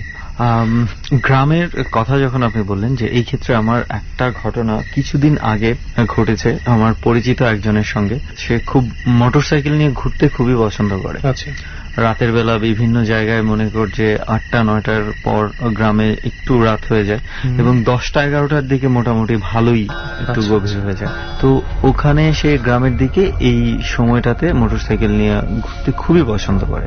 তো সে একদিন মোটরসাইকেল নিয়ে বের হয়েছে অ্যাজ ইউজুয়াল, এবং তার কানে হেডফোন ছিল, মানে সে খুব মজা পাচ্ছে মোটরসাইকেল চালিয়ে। তো একটা সময় যাইতে যাইতে এমন একটা রাস্তায় গেছে যেখানে মনে কর যে আশেপাশে কোনো ধরনের কোনো বাড়িঘর নেই, একদম হাইওয়ের মতো একটা জায়গা আর কি, যদিও এটা হাইওয়ে না। তো ও চালাচ্ছে, মোটরসাইকেল চালিয়ে যাচ্ছে। ও আবার সাধারণত এই সময়টাতে ও একা বের হয় না, কাউকে না কাউকে নিয়ে বের হয়। তো ওই দিন আবার কাউকে পায়নি, তো ভাবলো যে ওর মন চাচ্ছে বাইক চালাতে, ও নিজে একাই বের হয়ে গেছে। তো ওর যেটা মানে বললো আমাকে, ও একটা জায়গা আছে, যদি জায়গাটার নাম বলি ওই এলাকার সবাই চিনে ফেলবে, সেই জন্য জায়গাটার নাম বলছি না আমি। তো ওই জায়গাটা হচ্ছে এমন একটা জায়গা, আমি নিজে দেখেছি ওই জায়গাটার দুই পাশেই বিলের মতো পুকুর আছে, অনেক বড় পুকুর বলতে মানুষ ব্যবহার করে কিংবা মাছ চাষ হয় ওই ধরনের পুকুর না, জাস্ট পানি জমে আছে, অনেক বড় গর্ত আর কি, প্রাকৃতিক ভাবেই এখানে পানি জমে। এবং আশেপাশে দুই পাশেই বিশাল বড় বড় বট গাছ আছে এবং কবরস্থান আছে দুইটা। আচ্ছা, তো এমন একটা জায়গার মধ্যে ও যখন মোটরসাইকেল চালায় যাচ্ছে একা, 11টার উপরে বাজে, ও হঠাৎ করে দেখলো যে রাস্তার এই পাশ থেকে এই পাশে কে যেন একটা এক দৌড়ে চলে গেছে, এবং এটা যে একটা মানুষ দৌড়ে গেছে এটা কিন্তু স্পষ্ট, কিন্তু বুঝতে পারেনি যে আসলে এটা কি ছেলে ছিল, মেয়ে ছিল, বা কি ছিল, কিরকম ছিল এটা বুঝতে পারেনি। তবে একটা মানুষ চোখের পলকে দৌড় দিয়ে এই পাশ থেকে এই পাশে আসলে যেরকম মনে হবে ঠিক এরকম। ওই রাস্তাগুলোতে অনেক সময় ডাকাতি হয়, তো ওর মাথায় প্রথমে এইটা কাজ করেছে যে কোনো ডাকাতি কোনো ঘটনা কিনা। ও আর কোনো কিছু না ভেবে স্পিড বাড়ায় দিয়ে সামনে চলে আসতেছে যে এখান থেকে তাড়াতাড়ি সরে পড়তে হবে। তো অনেক দূর আসার পর সে দেখছে যে দূরে কেউ একটা খুব বৃদ্ধ একটা লোক, 60-এর মতো বয়স হবে, কোন একটা লাঠিতে ভর করে হেঁটে যাচ্ছে এবং গরিব বা ভিক্ষুক টাইপ এরকম মনে হয়েছে আর কি। তো ও যখন ওটা দেখতে পেয়েছে যে একটা মানুষ আছে, তো ওর ভেতরে একটু ও কমফোর্ট হয়েছে, মোটরসাইকেল চালিয়ে আসতেছে। কিন্তু দেখা যাচ্ছে যে বৃদ্ধ লোকটাকে সে যত দূর দেখেছে, প্রায় ও 5 থেকে 7 মিনিট মোটরসাইকেল চালিয়েছে, ঠিক একই পরিমাণ ডিস্টেন্সে বৃদ্ধ লোকটা রয়ে গেছে। কিন্তু যেই দূরত্বে ছিল বৃদ্ধ লোকটা, বড় জোর 1 মিনিটও যদি ও মোটরসাইকেল চালায় এবং যে স্পিডে ছিল, এই লোকটাকে ক্রস করে ফেলার কথা, অর্থাৎ ওই লোকটাকে পেছনে ফেলে সামনে চলে আসার কথা। হঠাৎ করে ওর মাথায় কাজ করলো, ঘটনা কি, আমি তো একই দূরত্বে আছি, এই লোকটাকে আমি ক্রস কেন করতে পারছি না? তখন ওর মধ্যে অন্য কিছু ঢুকে গেছে যে সামথিং প্যারানর্মাল কোনো কিছু একটা ঘটনা হতে পারে। তারপরে ও কিছুক্ষণ চালানোর পর হঠাৎ করেও খেয়াল করলো যে বৃদ্ধ লোকটার সামনে নেই। ও একটা ইন্ডিকেটর দিয়েছিল, মানে মোটরসাইকেল চালানোর সময় হেডলাইটটা উপর নিচ করা যায়, সো ও আর কি হেডলাইটটা উপর নিচ করে একটু দেখছিল, বৃদ্ধ লোকটাকে ভালো করে দেখার চেষ্টা করছিল। তো যেই না ও হেডলাইটটা একবার উপরে তুলে নিচে নামিয়েছে, তখন আর দেখে যে বৃদ্ধ লোকটা নাই। ঠিক এর কিছুক্ষণ পরেই ও স্পষ্ট খেয়াল করছে যে ওর পেছনে কেউ একজন বসে আছে। এইটা মনে করার পরপরই ও আর মানে ব্যালেন্স ধরে রাখতে পারে না, ও সাথে সাথে মানে ওখানে অ্যাক্সিডেন্ট হয়ে পড়ে গেছে। তো এটা হয়তো ওই দিক দিয়ে কোনো একটা গাড়ি বা কোনো কিছু যাওয়ার সময় খেয়াল করেছিল যে এখানে মোটরসাইকেল একজন অ্যাক্সিডেন্ট হয়ে পড়ে আছে। তো তারা পরবর্তীতে ওকে উদ্ধার করে হাসপাতালে নিয়ে গিয়েছিল। খুব বড় ধরনের কোনো ইনজুরি হয় নাই, হাতটা ছুলে গিয়েছিল। তারপরে ওর সাথে যখন কথা হলো তখন ওর কাছ থেকে ঘটনাটা জানা হলো যে এই ধরনের ঘটনা ওর সাথে ঘটেছিল। আর যে রাস্তাটার কথা তোকে বলছি, এই রাস্তাটা আসলেই ভয়ঙ্কর একটা রাস্তা। মানে দিনের বেলা খুবই সুন্দর লাগবে, দিনের বেলা কেউ যদি যায় ঘুরতে মন চাইবে, কিন্তু রাতের বেলা ড্যাম শিওর প্রত্যেকে ভয় পাবে। আমি রাতের বেলা মোটর সাইকেল চালিয়ে ওখান দিয়ে গিয়েছিলাম। অবশ্য আমি একা ছিলাম না, 7-8 জন গিয়েছিলাম, কিন্তু তখনই মনে হয়েছে জায়গাটা কেমন যেন একটা ছমছমে ভাব আছে। তো যাই হোক, আপনার ঘটনা শুনে আর কি আমার হঠাৎ করে একটা ঘটনা কেন জানি মাথার মধ্যে ক্লিক করে গেল আর কি।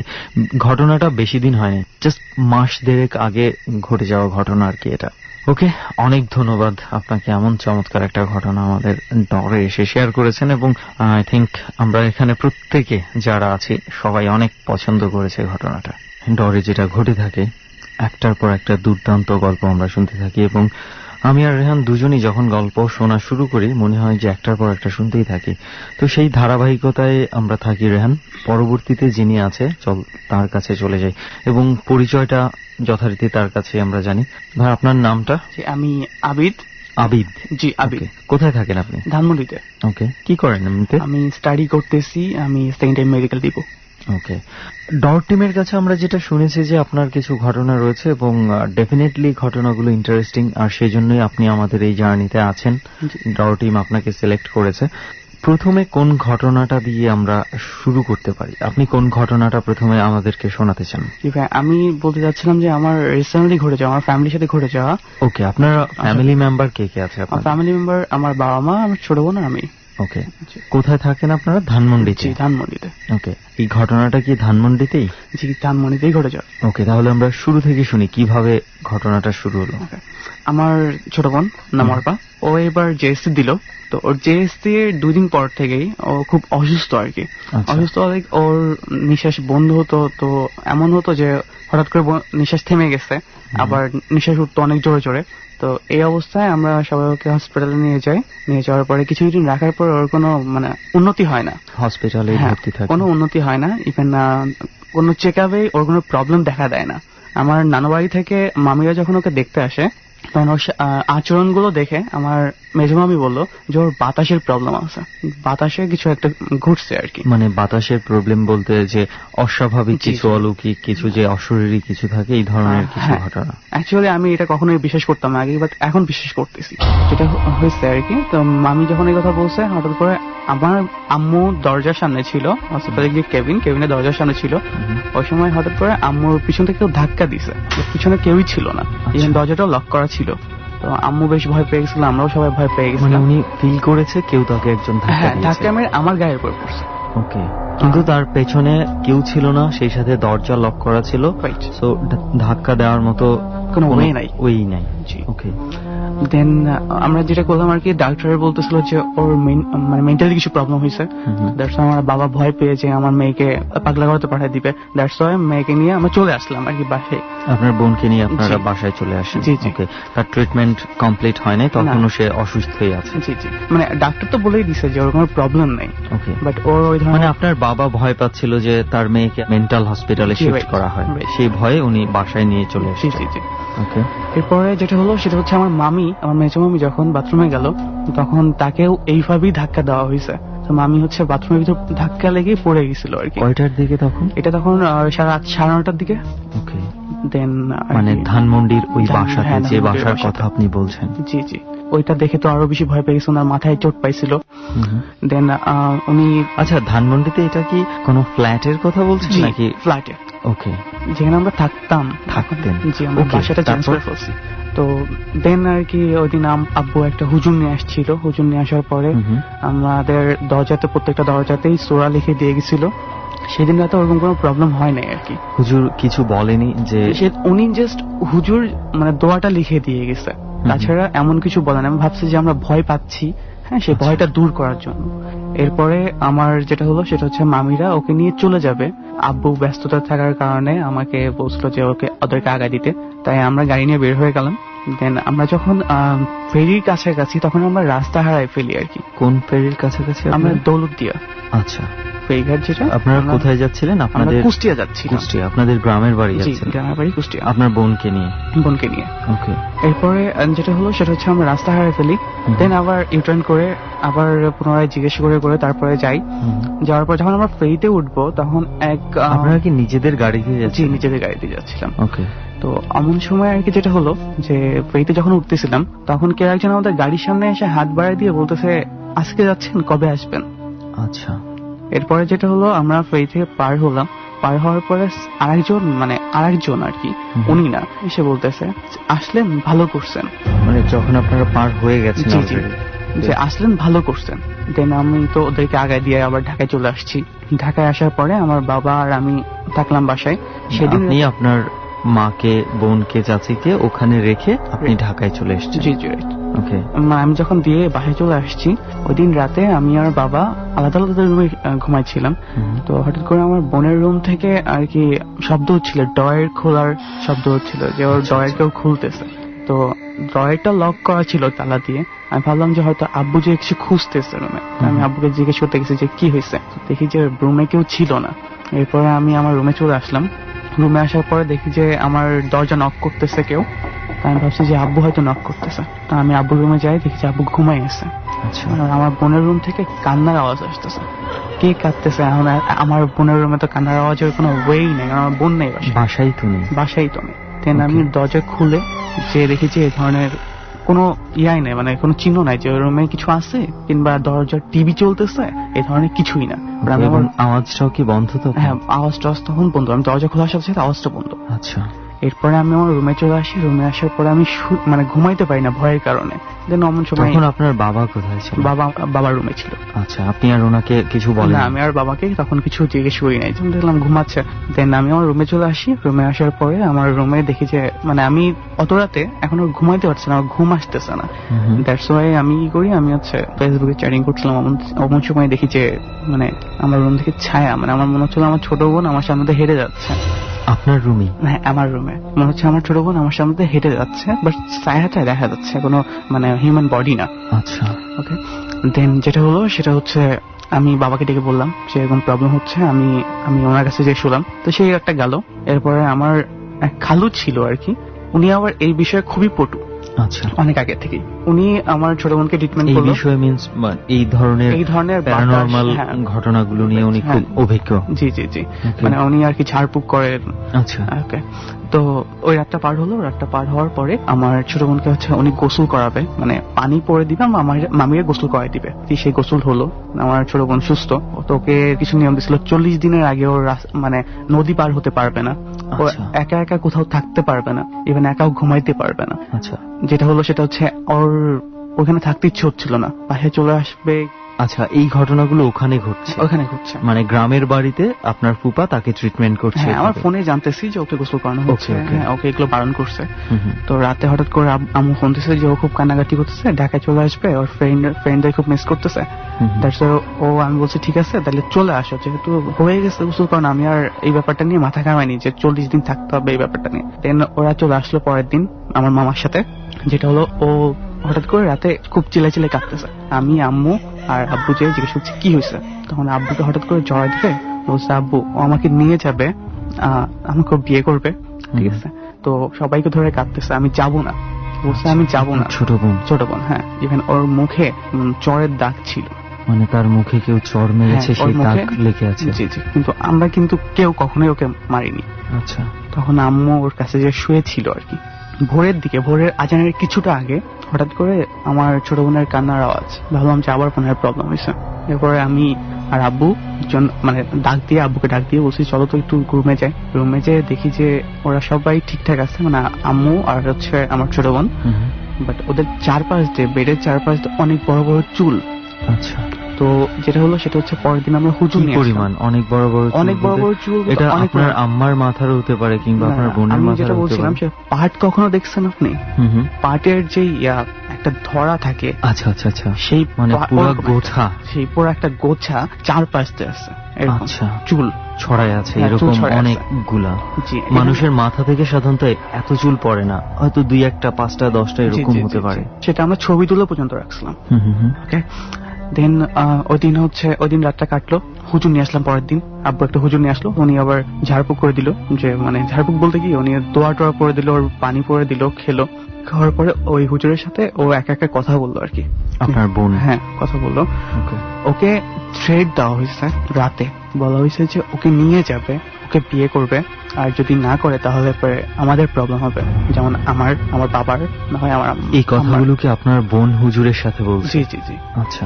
দেন হুজুর বলছে হ্যাঁ এগুলো হতে পারে, আমার বোন দেখতে বেশ সুন্দর আর কি। তো এখন কি করণীয়? হুজুরকে যখন বলা হয়েছে, হুজুর বলছে যে এরকম তাহলে পরে একটা কাজ করেন, আমাদের মসজিদে নিয়ে আসেন। ওই সময় রাতে মসজিদে যাওয়ার মতন ওয়ে ছিল না, তারপরেও নিয়ে যেতে চাইছিলাম।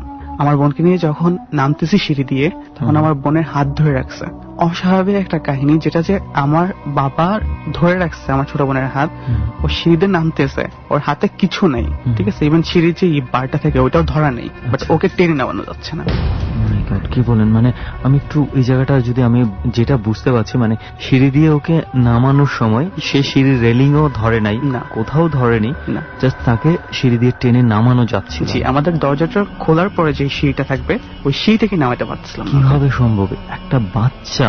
সেটাই, এটা খুবই অস্বাভাবিক একটা ব্যাপার। ইভেন পরে যখন ওকে লিফটে নিয়ে যাব, হঠাৎ করে মানে লিফট চাপতেছি, লিফট কারেন্ট আছে বাট লিফট কাজ করতেছে না। তো ওইটা খুবই অস্বাভাবিক একটা ব্যাপার ছিল ওই সময়টা। লিফট তো যে কোনো সময় এরকম প্রবলেম করতে পারে, বাট ওই অস্বাভাবিক ব্যাপারটা ওইটাই যে আমি আমার আব্বু আমার বোনকে টেনে নামাতে পারতেছে না।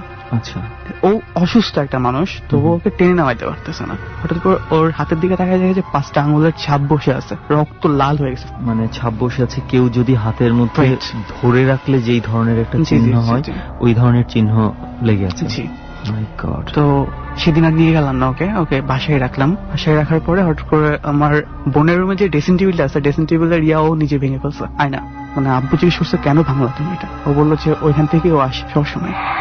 আয়নার মধ্য থেকে? হ্যাঁ, বলা যায় ওইখান থেকে ও আসে সবসময়, আর আমাকে বলে যায় ও আমাকে বিয়ে করবে, আমাকে ভালোবাসে। দেন আমার খালুকে ফোন দেওয়া হয়, খালুকে ফোন দেওয়ার পরে উনি আসার পর ভালো মতো দেখে থেকে বলে যে বাসাতে একটু প্রবলেম হচ্ছে, তো বাসাটা চেঞ্জ করে ফেলো। তো উনি নিচে যায়, নিচে যাওয়ার সাথে সাথে ওনার একটা অ্যাক্সিডেন্ট হয়। ওকে, অ্যাক্সিডেন্ট হয় বলতে? ওনার একটা অ্যাক্সিডেন্ট হয় বলতে নিচে যখনই যায় তখনই একটা গাড়িতে ধাক্কা লেগে ওনার পায়ের মানে যে আঙুলগুলা ওগুলো ভেঙে যায় আর কি। দেন ওনাকে নিয়ে হসপিটালে যাওয়ার পরে ব্যাস ওনাকে ফ্রেশ করে ওনাকে বাড়িতে দিয়ে আসি। আপনার এই খালুই কি আপনার বোনকে ঝাড়ফুঁক করেছিল? এই খালুটাই পানি পরে দিছিল গোসল করানোর জন্য। আচ্ছা আচ্ছা আচ্ছা, ওকে। এরপরে আর কি যেটা করলাম সেটা হচ্ছে যে খালুকে বাড়িতে দিয়ে আসলাম, নিজে যেয়ে দিয়ে আসলাম। আমিও চলে আসলাম ওখান থেকে। আমার ফোন করে বলা হয়েছে যে ওকে যেন নিয়ে আসি সঙ্গে সঙ্গে। তারপরে আব্বু নিয়ে গেল, নিয়ে যাওয়ার পরে ওকে গোসল করানো হলো। গোসল করানোর পরে ও আবার বললো যে এরকম যে ও আমাকে ছাড়বে না কখনোই, আমাকে সারা জীবন ধরে রাখবে। আমাকে বলছে যে ও আমাকে কখনোই ছাড়বে না। আমরা বাসা ছেড়ে দিলাম। বাসা ছেড়ে দেওয়ার পরে এখন কিছুটা ভালো। 3 দিন আগেও ওর একটু প্রবলেম হয়েছে, ওই নিঃশ্বাসের ওই প্রবলেমটা হয়েছিল, বাট এখন বাকি অস্বাভাবিকতা এইভাবে ভয়ের বিষয়গুলো এখন আর সে বলছে না, এখন আর নাই। কিছু দেখছো না, কিছু দেখছে না, বাট ও অলওয়েজ বলে যে আমাকে কখনোই ছাড়বে না, হয়তো তোমরা যত ট্রাই করো আমাকে ছাড়বে না। এটা কেন বলে তাহলে, যদি আপনার তো বাসা ছেড়ে দিয়েছেন ওই বাসাটা? হ্যাঁ, আমি আর একটা কথা বলতে চাই। যখনই ওকে জিজ্ঞেস করা হয় তুই কি এখন ওই ধরনের কোনো কিছু দেখিস কিংবা ওই ধরনের কোনো প্রবলেম হয়, ও সঙ্গে সঙ্গে কান্নাকাটি শুরু করে দেয় যে আমার কি ভূতে ধরছে যে তোমরা আমার সাথে এরকম করতেছো, এটাও আমাকে কখনোই ছাড়বে না। আচ্ছা, সো এখনো তাহলে আমরা বলতে পারি বিষয়টা পুরোপুরি ক্লিয়ার হয়ে যায়নি? পুরোপুরি ক্লিয়ার হয় না, বাট এখন ওই ধরনের আর মানে যে অনেকটা স্বাভাবিক ভাবে আছে, আগের মতোই। এত ও কাছে এসে ওকে যে হার্ট করতো, ওকে ওর গায়ে যে টর্চার করা হতো, যে টর্চার করতো, সেই ব্যাপারটা আর নাই। ওকে হয়তো দূর থেকে ভয় দেখাচ্ছে, এরকম কিছু একটা বলে যে হ্যাঁ দূর থেকে কিছু একটা হচ্ছে।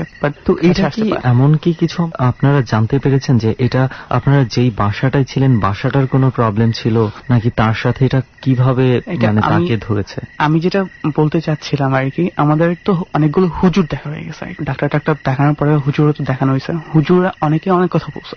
একজন হুজুর বলছে যে ওকে তাবিজ করা হয়েছে বাইরে থেকে, কেউ কোন একটা মানে ফ্যামিলি ওকে তাবিজ করছে যাতে ওকে নিয়ে যেতে পারে। আচ্ছা, আমার খালু নিজে বলছে যে ওর কাছে 5 জন আছে, একজন হচ্ছে 3 ভাই আর 2 বোন। আচ্ছা, তারা অলওয়েজ ওকে মানে গার্ড দিচ্ছে। 3 ভাইয়ের মধ্যে একজন হচ্ছে ওকে পছন্দ করে, কিন্তু এটা কোনো মানে হিউম্যান বডি না। আচ্ছা, বুঝতে পেরেছি আমরা, কিন্তু এটা বলেনি যে কিভাবে তার উপর নজরটা পড়লো বা মানে কোন মোমেন্টে তাকে এভাবে ধরা হয়েছে প্রথম? এটা আসলে বলা নেই, মানে বলা নাই। ওই জিনিসগুলোকে আগে থেকে আপনাদের ফ্ল্যাটটাতে ছিল, যে ফ্ল্যাটটা আপনারা ছেড়ে এসেছেন? হ্যাঁ, এটা বলছে খালু, এটা বলছে যে আমাদের ফ্ল্যাটই অনেক আগে থেকে প্রবলেম ছিল, এই ফ্ল্যাটে আমাদের আসা উচিত হয় নাই। আচ্ছা আচ্ছা, ঠিক আছে। তো ওই অবস্থায় যখন আমরা যাই, উঠি, তার কিছুদিন পরে, আমরা তো বেশি দিন ওখানে উঠি নাই, প্রায় 3 মাসের মতন উঠছি, ওর পরীক্ষাটা শেষ হওয়ার পরে এই প্রবলেমটা হয়েছে। ওকে, তার মানে মাত্র 3 মাসের মাথায় ওখানে এগুলা ঘটতে শুরু করেছে, ওই বাসাটাতে? ওই বাসাতেই প্রবলেম ছিল। আসলে আমরা ঠিকানাটা যদিও জানার অনেক আগ্রহ আছে, কিন্তু আমরা নিশ্চয়ই সবাইকে আর ঠিকানাটা সঙ্গত কারণেই সেটা জানতে দিতে পারি না সেটা। তবে যাই হোক, এই বাসাটার প্রতি আমাদের একটা পরবর্তী গন্তব্যের চিন্তা ভাবনা রইল আর কি। ওকে আবিদ ভাই, মানে আমরা আমাদের তরফ থেকে এতটুকু বলতে পারি, আমরা চাই যে পুরোপুরি সুস্থ হয়ে যাক, দোয়া করবেন। ওকে আবিদ ভাই, আপনার ঘটনাটা যথেষ্টই মানে অন্যরকম একটা ঘটনা। তবে মানে বাড়ি নিয়ে যেই ধরনের ঘটনাগুলো আছে, তো এরকম অনেক বাড়ি নিয়ে অনেক ঘটনা আছে। একটা ঘটনা আমার আছে যে আমার ফেসবুক পেজে, আর যে সুমনের যে পেজটা রয়েছে সেখানে ইনবক্স করেছিল একজন বন্ধু, তার নাম হচ্ছে এমডি নাহিয়ান নামে, সে ফেসবুকে আছে। সে একটা বাড়ির কথা আমাকে লিখেছে ফেসবুকে। এমন ছিল যে বাড়িটা হচ্ছে 5 তলার একটা ভুতুরে ছাদ সম্পর্কে আর কি সে বলেছে। ঘটনা ছিল প্রায় 40 থেকে 45 বছর আগে খুব সম্ভবত বাড়িটা তৈরি করা হয়েছে, এবং এই বিল্ডিংটার পাশাপাশি আরেকটা বিল্ডিং ছিল, সেই বিল্ডিংটা ছিল অবশ্য 3 তলা। যারা 5 তলার এই বিল্ডিং এর মানে পুরাতন বাসিন্দা, তারা অনেকেই এই বিল্ডিং এর ছাদে রাতের বেলায় নৃত্য হলে যেই ধরনের শব্দ শোনা যায়, তো এই ধরনের শব্দ তারা শুনতে পেত। যে নাচটা হয় অনেকেই নাকি দেখেছে, কথিত আছে যে অনেকেই সেটা দেখতেও পেরেছে। এবং সবচেয়ে বড় বিষয় হচ্ছে যে প্রতি বছরের ঠিক নির্দিষ্ট একটা সময়ে ওই বিল্ডিং থেকে কেউ না কেউ একজন কোনো না কোনো কারণে সামহাও ওই ছাদ থেকে পড়ে মারা যাচ্ছে। এটা বেশ কয়েক বছর যাবত এই ধরনের ঘটনা কন্টিনিউ চলেছে। এইভাবে প্রায় 5 জন লোক মারা গেছে আর কি। তো এরপর কি করা হয়েছে, সেই বিল্ডিংটার ছাদের যে দরজাটা আছে, এই দরজাটা বন্ধ করে দেওয়া হয়েছে। যখন এই ছাদ বন্ধ করে দেওয়া হয়েছে, এই 5 তলা থেকে পড়ে মৃতের সংখ্যাটা কমে গেছে, কেউ যেহেতু ছাদে যেতে পারছে না। কিন্তু এটার পাশাপাশি যে 3 তলা একটা বিল্ডিং ছিল, সেই 3 তলা বিল্ডিংটা থেকে ঠিক এর পরের বছর থেকে ঠিক ওই সময়টাতে কেউ না কেউ পড়ে মারা যাওয়ার ঘটনা শুরু হয়ে যায়। এরপরে বিভিন্ন হুজুর ট্রেনে এটাও মানে বিভিন্নভাবে বন্ধ করা হয় এবং দরজা সেখানেও তালা লাগিয়ে দেওয়া হয়। ঘটনা হচ্ছে এরপর থেকে প্রায় আজকে 1.5-2 বছর যাবত মোটামুটি স্বাভাবিক আছে। কিন্তু ওই যে 5 তলা বিল্ডিংটা যে আছে, এটার ছাদ থেকে এখনো নাকি নাচের শব্দ শুনতে পাওয়া যায়, রাতের বেলা ওই বাসিন্দারা শুনতে পায়। তো এটা আমাকে ফেসবুকে যিনি লিখে পাঠিয়েছেন এমডি নাহিয়ান, তো তার সাথে আমরা হয়তোবা যোগাযোগ করব আরো পরবর্তীতে, এবং আরো বিস্তারিত ভাবে জেনে আমরা চেষ্টা করব সেই বিল্ডিং গুলোতে যদি যাওয়া যায়। এই ঘটনাটা এই জন্য বললাম যে যথেষ্ট আধুনিক এই শহরে, ঢাকা শহরের মতো জায়গায় এই ধরনের ঘটনা ঘটছে। তো সেই জন্য বললাম যে খুব অদ্ভুত লাগে যখন আমরা এই ধরনের পরিবেশে এই ধরনের হন্টেড ঘটনা শুনি। যাই হোক আবিদ ভাই, আপনার কাছে আরো কিছু ঘটনা আছে, আমরা ডট টিমের কাছে শুনেছি। এরপরে কোন ঘটনাটা শোনাতে পারেন আপনি? এরপরে ভাই আমি যেটা শোনাতে যাচ্ছি সেটা হচ্ছে আমার স্কুল লাইফে ঘটে যাওয়া একটা ঘটনা, সেটা যশোরে। ওকে, যশোরে আমি আমার ফ্রেন্ড, কয় বছর হতে পারে আজ থেকে? আনুমানিক থেকে প্রায় 6 বছর আগে। ওকে, তো আমি আর আমার ফ্রেন্ড দুজনে নাইট শো দেখতে গেছিলাম একটা হলের নাম সবাই জানে, মনিহার। তো যশোর, হ্যাঁ যশোর মনিহার। আমি থাকতাম হচ্ছে মোল্লাপাড়া, মনিহারের পিছনেই। তো আমি আর আমার ফ্রেন্ড দুজনে মিলে নাইট শো দেখে 11:30 12টার একটু আগে, তো ওই সময় আমরা চলে আসতেছি। তো ওই রাস্তায় কোনো রিক্সা ছিল না, শীতের দিন ছিল, রিক্সাওয়ালারা ওইভাবে মানে থাকতো না। আমরা একটা রিক্সা পাইছিলাম। তো এমন সময় তাকে আর কি আমরা ফলো করি না, এভাবে জাস্ট বলছি মামা আমরা এখানে যাবো আর কি, মোল্লাপাড়া যাবো।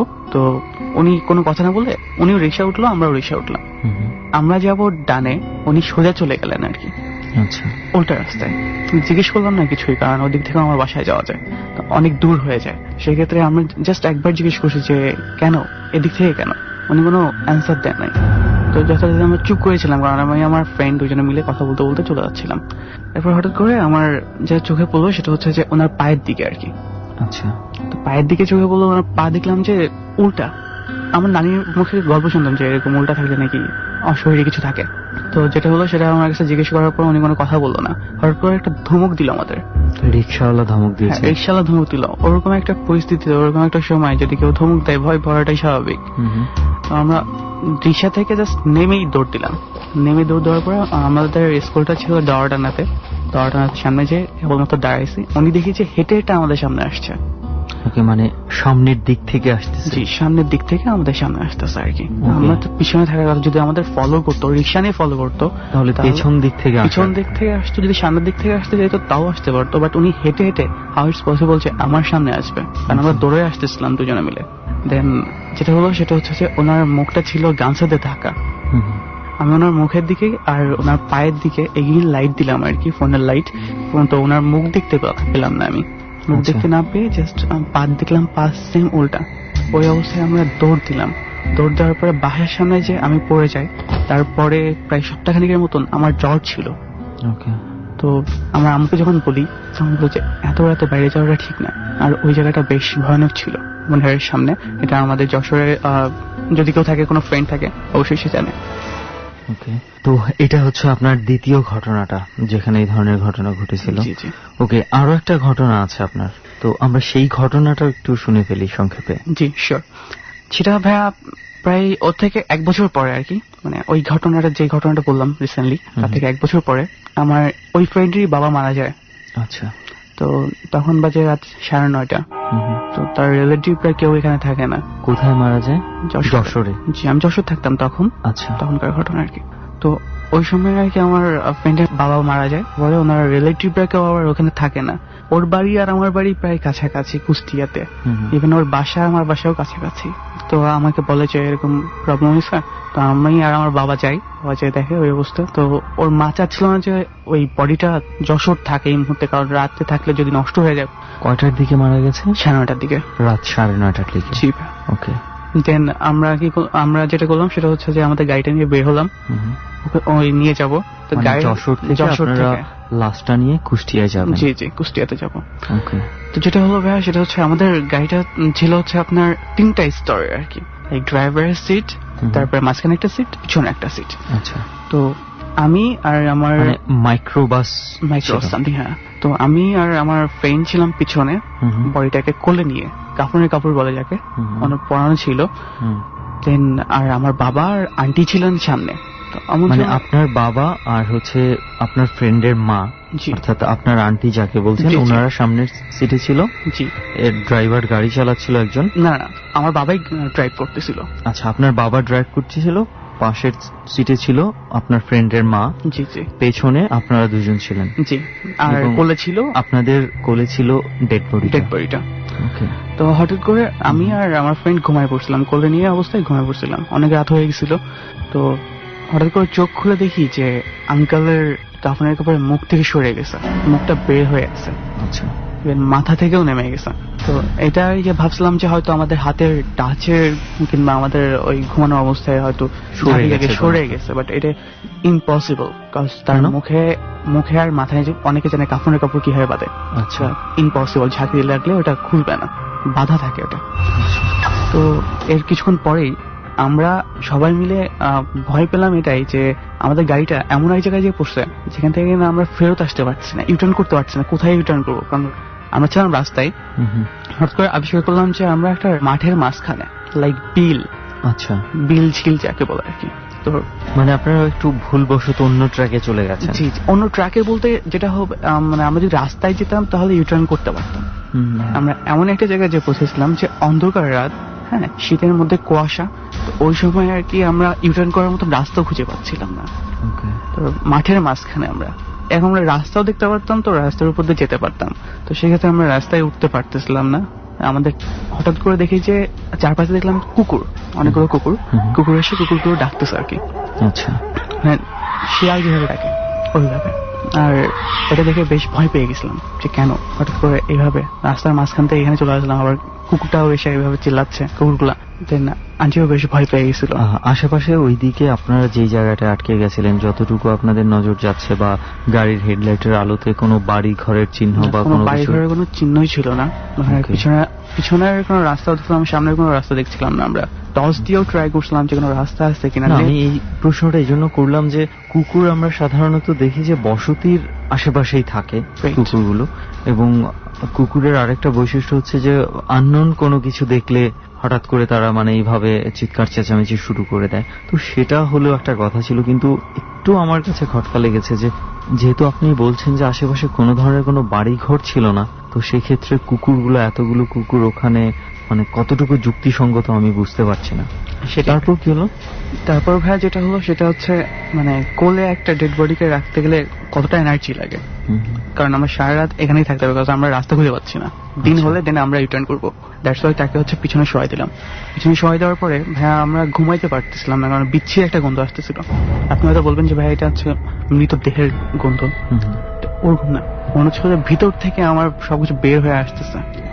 এতটা মানে খারাপ লাগতেছিল, বুঝতে পারছেন আমি কি বলতেছি, যে ভিতর থেকে বের হয়ে আসতেছে, এতটা মানে বিদঘুটে একটা গন্ধ ছিল। ওইভাবে তো রাখলাম, মানে আমাদের পিছের যে সিটার, আমি বসলাম 3টে স্তরে, পিছের সিটে রাখলাম। পিছের সিটে রাখার পরে যেটা হয়েছে ভাইয়া সেটা হচ্ছে যে আমাদের গাড়িটা তো চলতেছে না, ডেড বডিটা নড়ারও কোনো ওয়ে নাই।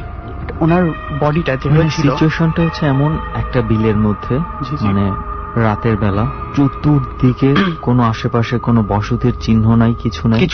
এমন একটা জায়গায় আপনাদের গাড়িটা জাস্ট আপনারা দাঁড় করিয়ে রেখেছেন, কোথায় যাবেন বুঝতে পারছেন না, আর চতুর্দিকে অনেকগুলো কুকুর ঘিরে ধরে দাঁড়িয়ে আছে আপনাদেরকে।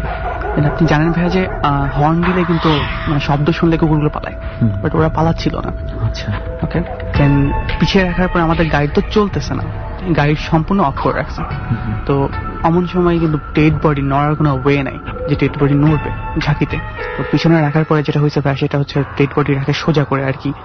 ওনারটা হচ্ছে এক কাত হয়ে গেছিল, এক সাইডে কাত হয়ে গেছিল। আমরা রাখার কিছুক্ষণ পর দেখতে পাচ্ছি যে ওনারটা এক কাত হয়ে গেছিল। তো এইভাবে ভাইয়া অনেক মানে ভয়ের মধ্যে ছিলাম যে কুকুরগুলো এইভাবে কেন ডাকতেছে, কারণ নামতেও পারতেছিলাম না। গাড়ি থেকে নামতে গেলে নেমে হয়তো আমি রাস্তা দেখতে পারতাম, খুঁজতাম হয়তো নেমে, আমার বাবা আর আমি নেমে, কিংবা ফ্রেন্ড নেমে যেত, বাট ওই ধরনের কোনো ওয়ে ছিল না। তাছাড়া আমরা ওখান থেকে রিটার্ন করতে পারছিলাম না। তো আমরা সিদ্ধান্ত নিলাম ভাইয়া আমরা এখানে রাতটা কাটাবো, দেন সকালবেলায় যাবো। তো সকাল উঠে যেটা দেখলাম ভাইয়া অদ্ভুত একটা ব্যাপার, আমাদের প্রায় 100 ফুট দূরে একটা রাস্তা, দুই পাশে মাঠ আর মাঝখানে রাস্তা। আচ্ছা, কিন্তু আপনারা ওটা আসলে রাতের বেলা বুঝতে পারছিলেন না যে আশেপাশে রাস্তা। আপনাকে যেটা বলবো ভাইয়া সেটা অদ্ভুত একটা ব্যাপার, যে আমরা যদি ওই রাস্তা থেকেই নামতাম, হ্যাঁ, তাহলে পরে গাড়িটা নামতে গেলে আমরা অনেক বড় একটা ঝাঁকি খেতাম। কারণ রাস্তাটা ছিল অনেক উঁচু, মাঝখান দিয়ে একটা পানির একটা ইয়া ছিল, ড্রেনের মতন ছিল। তো ওখান থেকে আমরা নামতে পারতাম না কখনোই। নামলে হয়তো পড়লে আমাদের কোনো একটা না কোনো ক্ষতি হতো, মানে বাবার কোনো ক্ষতি হতো, আমাদের কোনো ক্ষতি হতো, ডেড বডিটা পড়ে যেত কোল থেকে। এমন কিছুই হয় নাই, আমরা কিছুই বুঝি নাই। জাস্ট পরবর্তীতে বুঝছি যে আমাদের গাড়িটা অফ হয়েছে, বাবা অফ করছে, বলতেছে যে আমরা কোথায় আসছি, এটাই ভাই। দেন আমরা সকালবেলা ইউটার্ন করে দেন কোনো ওয়েতে আর কি রাস্তায় গাড়িটা উঠাই, দেন চলে আসি আমরা কুষ্টিয়াতে। ওকে, মানে আসলে কি বলবো এটা আমি বুঝতে পারছি না, কোনো কিছু হিসেবেও মিলাতে পারছি না এটাতে। তো যাই হোক, বেশ কয়েকটা ঘটনা শুনলাম আপনার কাছে, বেশ ইন্টারেস্টিং মনে হয়েছে। বিশেষ করে আপনার বোনের ঘটনাটা আমার কাছে খুবই অদ্ভুত এবং ইন্টারেস্টিং মনে হয়েছে। তো অনেক ধন্যবাদ। আমি একটা কথা বলতে চাই, যেটা হচ্ছে ভাই আমাদের অনেক ফ্রেন্ডরা ভাবে যে এইটা মানে মিথ্যা কথা, অনেকে বিশ্বাস করতে চায় না, অনেকে জাস্ট মজার করার জন্য এটা শুনে, আমাদের এই শোটা শুনে ডরটা। অ্যাকচুয়ালি আমাদের চারপাশে কিন্তু অনেক কিছু আছে যা কিন্তু আমরা দেখতে পাই না। হ্যাঁ, তো আমি আসলে এই ব্যাপারটা বিশ্বাস করতাম না, বাট এই মুহূর্তে আমাকে বিশ্বাস করতে হচ্ছে, কারণ আমার ফ্যামিলির সাথে ঘটে গেছে, আমার সাথে ঘটে গেছে। আসলে সেটাই আমি আরো একবার বলতে চাই, এবং আমি আর রেহান বারবারই বলি যে এটা আসলে বিশ্বাস করা কঠিন। যদি নিজের সাথে না ঘটে এই ঘটনাগুলো, মানে বিশ্বাস করা খুব কঠিন মনে হয়, রূপকথার গল্পের মতোই মনে হয়। কিন্তু যখন ঘটে যায় নিজের সাথে, তখন আর এটা মানে বলার আর কিছু থাকে না। তো আমরা আসলে সাধারণত তাদেরকে আমন্ত্রণ জানাচ্ছি যাদের সাথে ঘটে গেছে এবং তারা এখন বিশ্বাস করে মন প্রাণ দিয়ে, এবং তাদের ঘটনাগুলি শুনছে। এবং বিশ্বাসের ব্যাপারটা কিন্তু সম্পূর্ণই শ্রোতাদের উপরেই আমরা ছেড়ে দিচ্ছি। তারা কার কথাগুলো কতটুকু বিশ্বাস করবে এটা সম্পূর্ণ শ্রোতাদের উপর। তো অনেক ধন্যবাদ আবিদ ভাই আমাদের জার্নিতে আসার জন্য। আপনাকে ধন্যবাদ ভাই। ওকে, এই মুহূর্তে আরো একজন আছে আমাদের সঙ্গে, এবং যেই ঘটনাগুলো আমরা শুনছি সেই ধারাবাহিকতায় আর ইন্টারাপ্ট না করে আরো একবার আমরা গল্পের মধ্যে যাই। গল্প বলাটা কি রেহান ঠিক হবে? তুই তো চুপচাপ বসে আছিস, বসে থাক। আমরা এই মুহূর্তে যাকে পেয়েছি তার পরিচয়টা একটু জানি। আপনার পরিচয়? জি, আমার নাম জোবায়েত হোসেন, আমার বাসা সোনারগাঁ, স্টুডেন্ট। তো আমার লাইফে যে ঘটনাটা ঘটে খুবই ভয়ানক, আমার কাছে খুব ভয়ানক মনে হয়েছে। স্বাভাবিক, আপনার সাথে যেহেতু ঘটেছে আপনার কাছে ভয়ানক মনে হবে। তো জোবায়েত ভাই, আমরা তাহলে সরাসরি আপনার ঘটনাটাই শুনে ফেলি, এবং সেই ঘটনাটা কতদিন আগে ঘটেছে? এটা 2008-এর দিক দিয়ে হবে। 2008-এর দিকে, তার মানে বেশ অনেক দিন হয়ে গেছে। সো এই ঘটনাটা একটু আমরা ছোট করে প্রথম থেকে শুনি। আমরা মানে 4 জন একই সাথে জ্যৈষ্ঠ মাসে যে আমাদের এখানে মেলা হয়, তো মেলাটা প্রায় 15-20 দিনের মতো থাকে। তো আমরা একদিন সবাই প্ল্যানিং করি যে মেলায় যাব। তো মেলা গেছি, মেলাতে অনেক এনজয় করছি। আসার পথে রাতটা অনেক হয়ে যায়, কারণ মেলাতে থাকা অবস্থায় বোঝা যায় না টাইমটা কতটুকু। তারপর আসার পথে আমাদের খুব ক্ষুধা লাগে। তো ক্ষুধা লাগার পরে আমরা পাশে মানে দোকান অফ হয়ে যাবে এরকম টাইপের একটা দোকান, পিঠা খাইলাম। পিঠা খাওয়ার পরে হাঁটতে হাঁটতে পিঠা খেতে খেতে আসছি। তো ওই সময় সাথে অনেকজন ছিল, যেটা কোনো মনে ভয় ছিল না। তো আস্তে আস্তে মানে বাড়ির খুব কাছাকাছি এসে পড়ি। তো আমাদের বাড়ির পাশে নতুন রাস্তা হয়, তো রাস্তাটা কাঁচা টাইপের ছিল, মানে ইট টিট কিছু বসানো হয়নি, নতুন। তো আসার পরে আমরা চিন্তা করলাম যে বৃষ্টি হয়েছে রাত্রে, তো বাড়ির উপর দিয়ে গেলে কাদা টাদা লাগবে। বাড়ির উপর দিয়ে বলতে যে গ্রামের উপর দিয়া, গ্রামের ভিতরে আর কি, ঘর বাড়ি যে থাকে, ঘর বাড়ির ভেতর দিকে, পাড়া মহল্লার ভেতর দিয়ে যে রাস্তা থাকে ওটার কথা বলছি। তো সেই জন্য যে চিন্তা করি যে আসলে নিচে দিয়ে যাব, কারণ রাত্রে করে বাড়ির উপর দিয়ে গেলে কাদা টাদা লাগবে। তো নিচে দিয়ে যাওয়ার প্ল্যানিং করি। তো রাস্তা নতুন হয়েছে, ওরকম বৃহৎ আকার হয় নাই। তো আমরা একজন সিরিয়াল ভাবে আসতে থাকি। তো আমি ছিলাম সবার সামনে। তো সামনে যাওয়ার পরে যে রাস্তাটা আমাদের সামনে পড়ে, সেটা হলো যে একটা হরর সিগমেন্ট জায়গা, যেখানে বুক টুক দেয়। সাধারণত ভালো জায়গায় বুক টুক দেয় না কিন্তু। আচ্ছা। তো দেওয়ার পরে দেখি যে এখানে মানে বক কিছু খাচ্ছে, এরকম কিছু দেখা যাচ্ছে আর কি। মানে ছায়ের মতো দেখা যাচ্ছে, 2-3টা মাথা একসাথে যেমন খাইতেছে এরকম। আচ্ছা, কিছু মনে হচ্ছে যে কয়েকজন বা কিছু একটা খাচ্ছে ওখানে বসে। তারপরে আমি দেখি, এটা দেখে স্টপ হয়ে যাই। তো সারা বলতেছে, তার পিছনে যারা তারা বলতেছে যে কিরে কি হয়েছে। আমি বললাম যে না কিছু না, দাঁড়া। পরে আমি যখন বলি যে না কিছু হয় না, দাঁড়া, এটা বলার পরে ওরা আমার মানে শব্দটা শুনে আমার দিকে তাকায়। তো আমার দিকে তখন তাকাইলো, তাকানো দেখলাম মানে কিছুই দেখা যায় না, দেখতে চোখগুলা জ্বলতেছে আগুনের মতো। আচ্ছা আচ্ছা, মনে হয় যে মানে আমার দূর থেকে চোখ মনে হচ্ছে যে অন্ধকারে মনে হয় আগুনে জ্বলতেছে, একদম লাল অবস্থা। সবাই 3-4টা দাঁড়িয়ে থাকুন, সবগুলো আমার দিকে তাকায়। তারপর আমি প্রচন্ড পরিমাণ ভয়, আমার গায়ের পশম টশম সব দাঁড়ায় যায়। তো আমি প্রায় কাঁপা অবস্থায় যে কাঁপতেছি। তো ওরা আমার গায়ে একজন ধরে, পরে ধরার পরে কি হয়েছে। পরে আমি বললাম না কিছু না। পরে আমি শরীরের পিছনে আমার মুখ দ্বারা কোনো কথা আসতেছিল না, মানে এত পরিমাণ ভয়। আমার জীবনের ফার্স্ট, তো আসলে একটু ছোট ছিলাম, মানে এত ভয় পাইতেছিলাম, মানে আমার মুখ দিয়ে কিছুই আসতেছিল না। তো আমার পিছনে যারা ছিল তারা হঠাৎ করে দেখার পরে ওরা দৌড়ে পালায়। আমি ওদের সাথে দৌড় দিই। দৌড়তে পরে আমার যে কাজিনটা ছিল, সে আবার মানে রাস্তা নতুন হওয়ার কারণে সে পড়ে যায় নিচে। পড়ে যাওয়ার পরে সবাই ওকে রেখে চলে যায়, বাট আমি তার হাতে ধরি। হাতে ধরার পরে সে আমার হাতে ধরে ওঠার পরে সে কিছু বলতে, তাও সে কাঁপতেছে। ডর মানে ভয়। ডর অনুষ্ঠানে যারা আসতে চান তাদের জন্য নিয়মটা আরো একবার বলে দিই। আপনারা চাইলে আমাদেরকে ফোন করে আপনার জীবনে যে ঘটনাটি ঘটে গেছে এবং একই সাথে কোন জায়গাটি ঘটেছে সেটা যদি বলেন, আপনাদের ঘটনা রেডিওতে প্রচারযোগ্য হলে এবং আপনি যদি এই ঘটনা অন্য কোনো গণমাধ্যমে এর আগে না বলে থাকেন, তাহলে আপনার সঙ্গে আমরা খুব শীঘ্রই যোগাযোগ করব।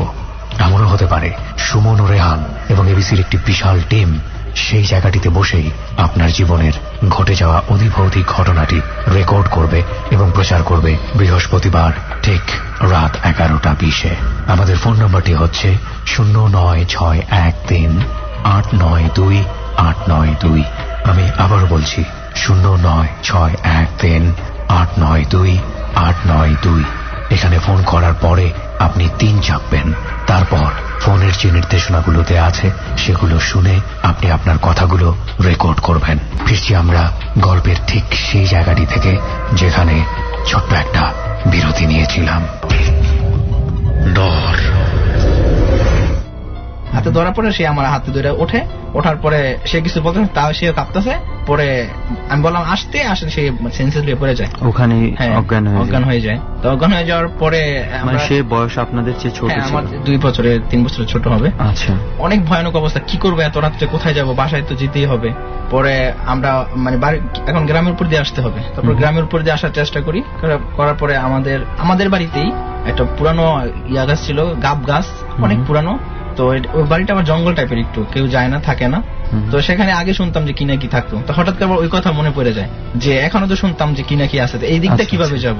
পরে দেখি ওই গাব গাছের উপর দিয়েও সেম একই জিনিস, যে জিনিসগুলো আপনারা অন্য রাস্তায় দেখে আসছেন, সেই জিনিসগুলো একই, মানে ওঠানামা করতেছে। যখন আমরা দেখি তারাও আমাদেরকে দেখে ফেলে। দেখা ওঠানামা না করে আর দাঁড়াই, মানে স্টপ, আমাদের দিক তাকাই রয়েছে। আচ্ছা। তারপরে আর আমরা মানে সামনের দিকে আগাইতে পারি না। তো না গানের কারণে আবার আমরা পিছনে ব্যাক করে একটা ব্রিজ, যে ব্রিজ দিয়ে নামতেছিলাম ডালে, ওই ব্রিজে আবার গিয়ে দাঁড়াই। দাঁড়ানোর পরে ব্রিজের ওই পারে ছিল আমার এক চাচার বাসা, উনি এখানে নতুন বাড়ি করছে। পরে ওনার বাসার দিকে যায়, ওনার মেল আছে, বাড়ির পাশে মেল আছে।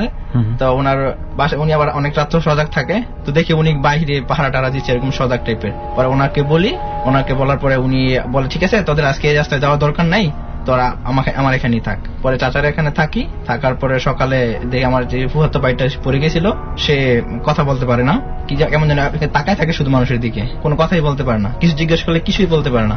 পরে ফুজুর কবিরাজ আনার পরে ওকে মানে ওষুধ টষুধ দেয়, পানি পড়া দেয়, জারে টারে, পরে প্রায় মাসেখানি পরে গিয়ে সে সুস্থ হয়ে। তার মানে এটা হচ্ছে আপনাদের প্রথম যে সরাসরি আপনি ভয় পেয়েছিলেন সেই ঘটনাটা। জি।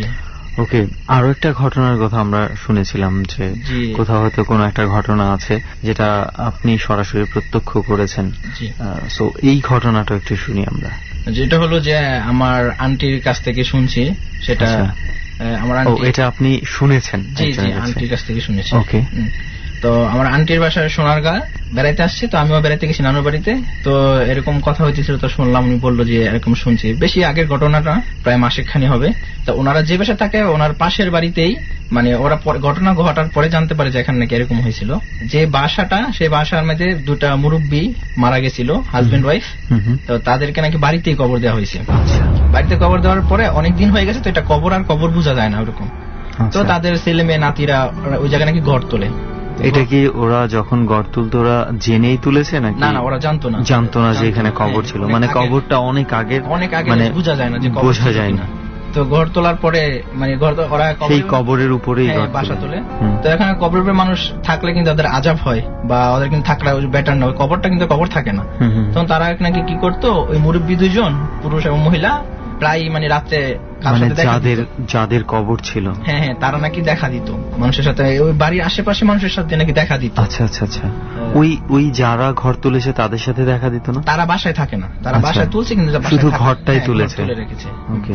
দেখা দিত, এরকম দেখা দিত, কিন্তু কেউ কিছু বলতে জানতো আর কি। অনেকে জানতো, আবার অনেকে জানতো না, কারণ অনেক আগের তো, যারা একটু বয়স্ক মুরব্বী টাইপের তারা জানে আর কি। বাড়ির পাশে আবার রাস্তা, মেইন রোড, তো মেইন রোড দিয়ে হঠাৎ করে দুইটা ছেলে আসতেছিল। আচ্ছা। তো আসার পরে দিকে রাত্রে আনুমানিক 1:30 হবে।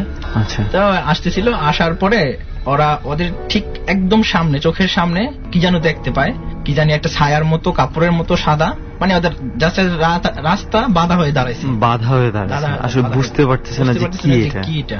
পরে বলছে কি রে, এটা কি দেখা যায় সাদা। পরে একজন আচ্ছা দেখতো, হাত দিয়ে। পরে হাত দেয়, একজন বলে না আমি না, তুই হাত দে। পরে এরকম কনফিউশন থাকার পরে একজন হাত দেয়, দেওয়ার পরে যে বলতেছে আমার হাত তো কাঁপতেছে। তারপরে বলতেছে কি হয়েছে। পরে কিছুক্ষণ পরে বলতেছে যে আমার হাত অবশ হয়ে গেছে, আমি হাতে কোনো সুদ পাচ্ছি না। পরে এটা বলার পরে পাশে যে শুনছিল সে দৌড়ে পালায়। তো পালায় যাওয়ার পরে তার কি হয় সেটা আমি জানি না, কিন্তু যে হাত দিছে সে দৌড়ে পালায়া যাওয়ার পরে তার হাত অবশ্যই থাকে। সে বাসায় গিয়ে অজ্ঞান হয়ে সেন্সলেস হয়ে যায়। অজ্ঞান হয়ে যাওয়ার পরে তার মা বলে কিরে কি হয়েছে, তো তার মার কাছে বিষয়টা শেয়ার করার পরে তখনও কি তার হাত ওরকম অবশ না, তারপর অনেক দিন এরকম অবশ থাকে, তারপর কথা ঠিক মতো বলতে পারে না, নর্মাল কথা বলে, হাত অবশ থাকে, তারপর সবাইকে ঠিক মতো চিনতে পারে না, এরকম কোন একটা কিছু। পরে তাকে ফুজুর টুজুর এনে সুস্থ করে, পরে তার কাছে সে বলছে আর কি, যে যখন সুস্থ হয় তারপরে বলছে যে এরকম করছে, যে রাতের বেলা তারা এই জিনিসটা করতে গিয়ে এরকম এই ধরনের ঘটনা ঘটে। ওকে, মানে এই ঘটনাটা কিছুটা আমার কাছে একটু ইন্টারেস্টিং মনে হয়েছিল। আমার মনে হয় সেই ঘরটা কি এখনো আছে, যেই ঘরটা কবরের উপর তোলা হয়েছে, সেই ঘরে কি এখন কোনো মানুষ থাকে? এখনো মানুষ থাকে না।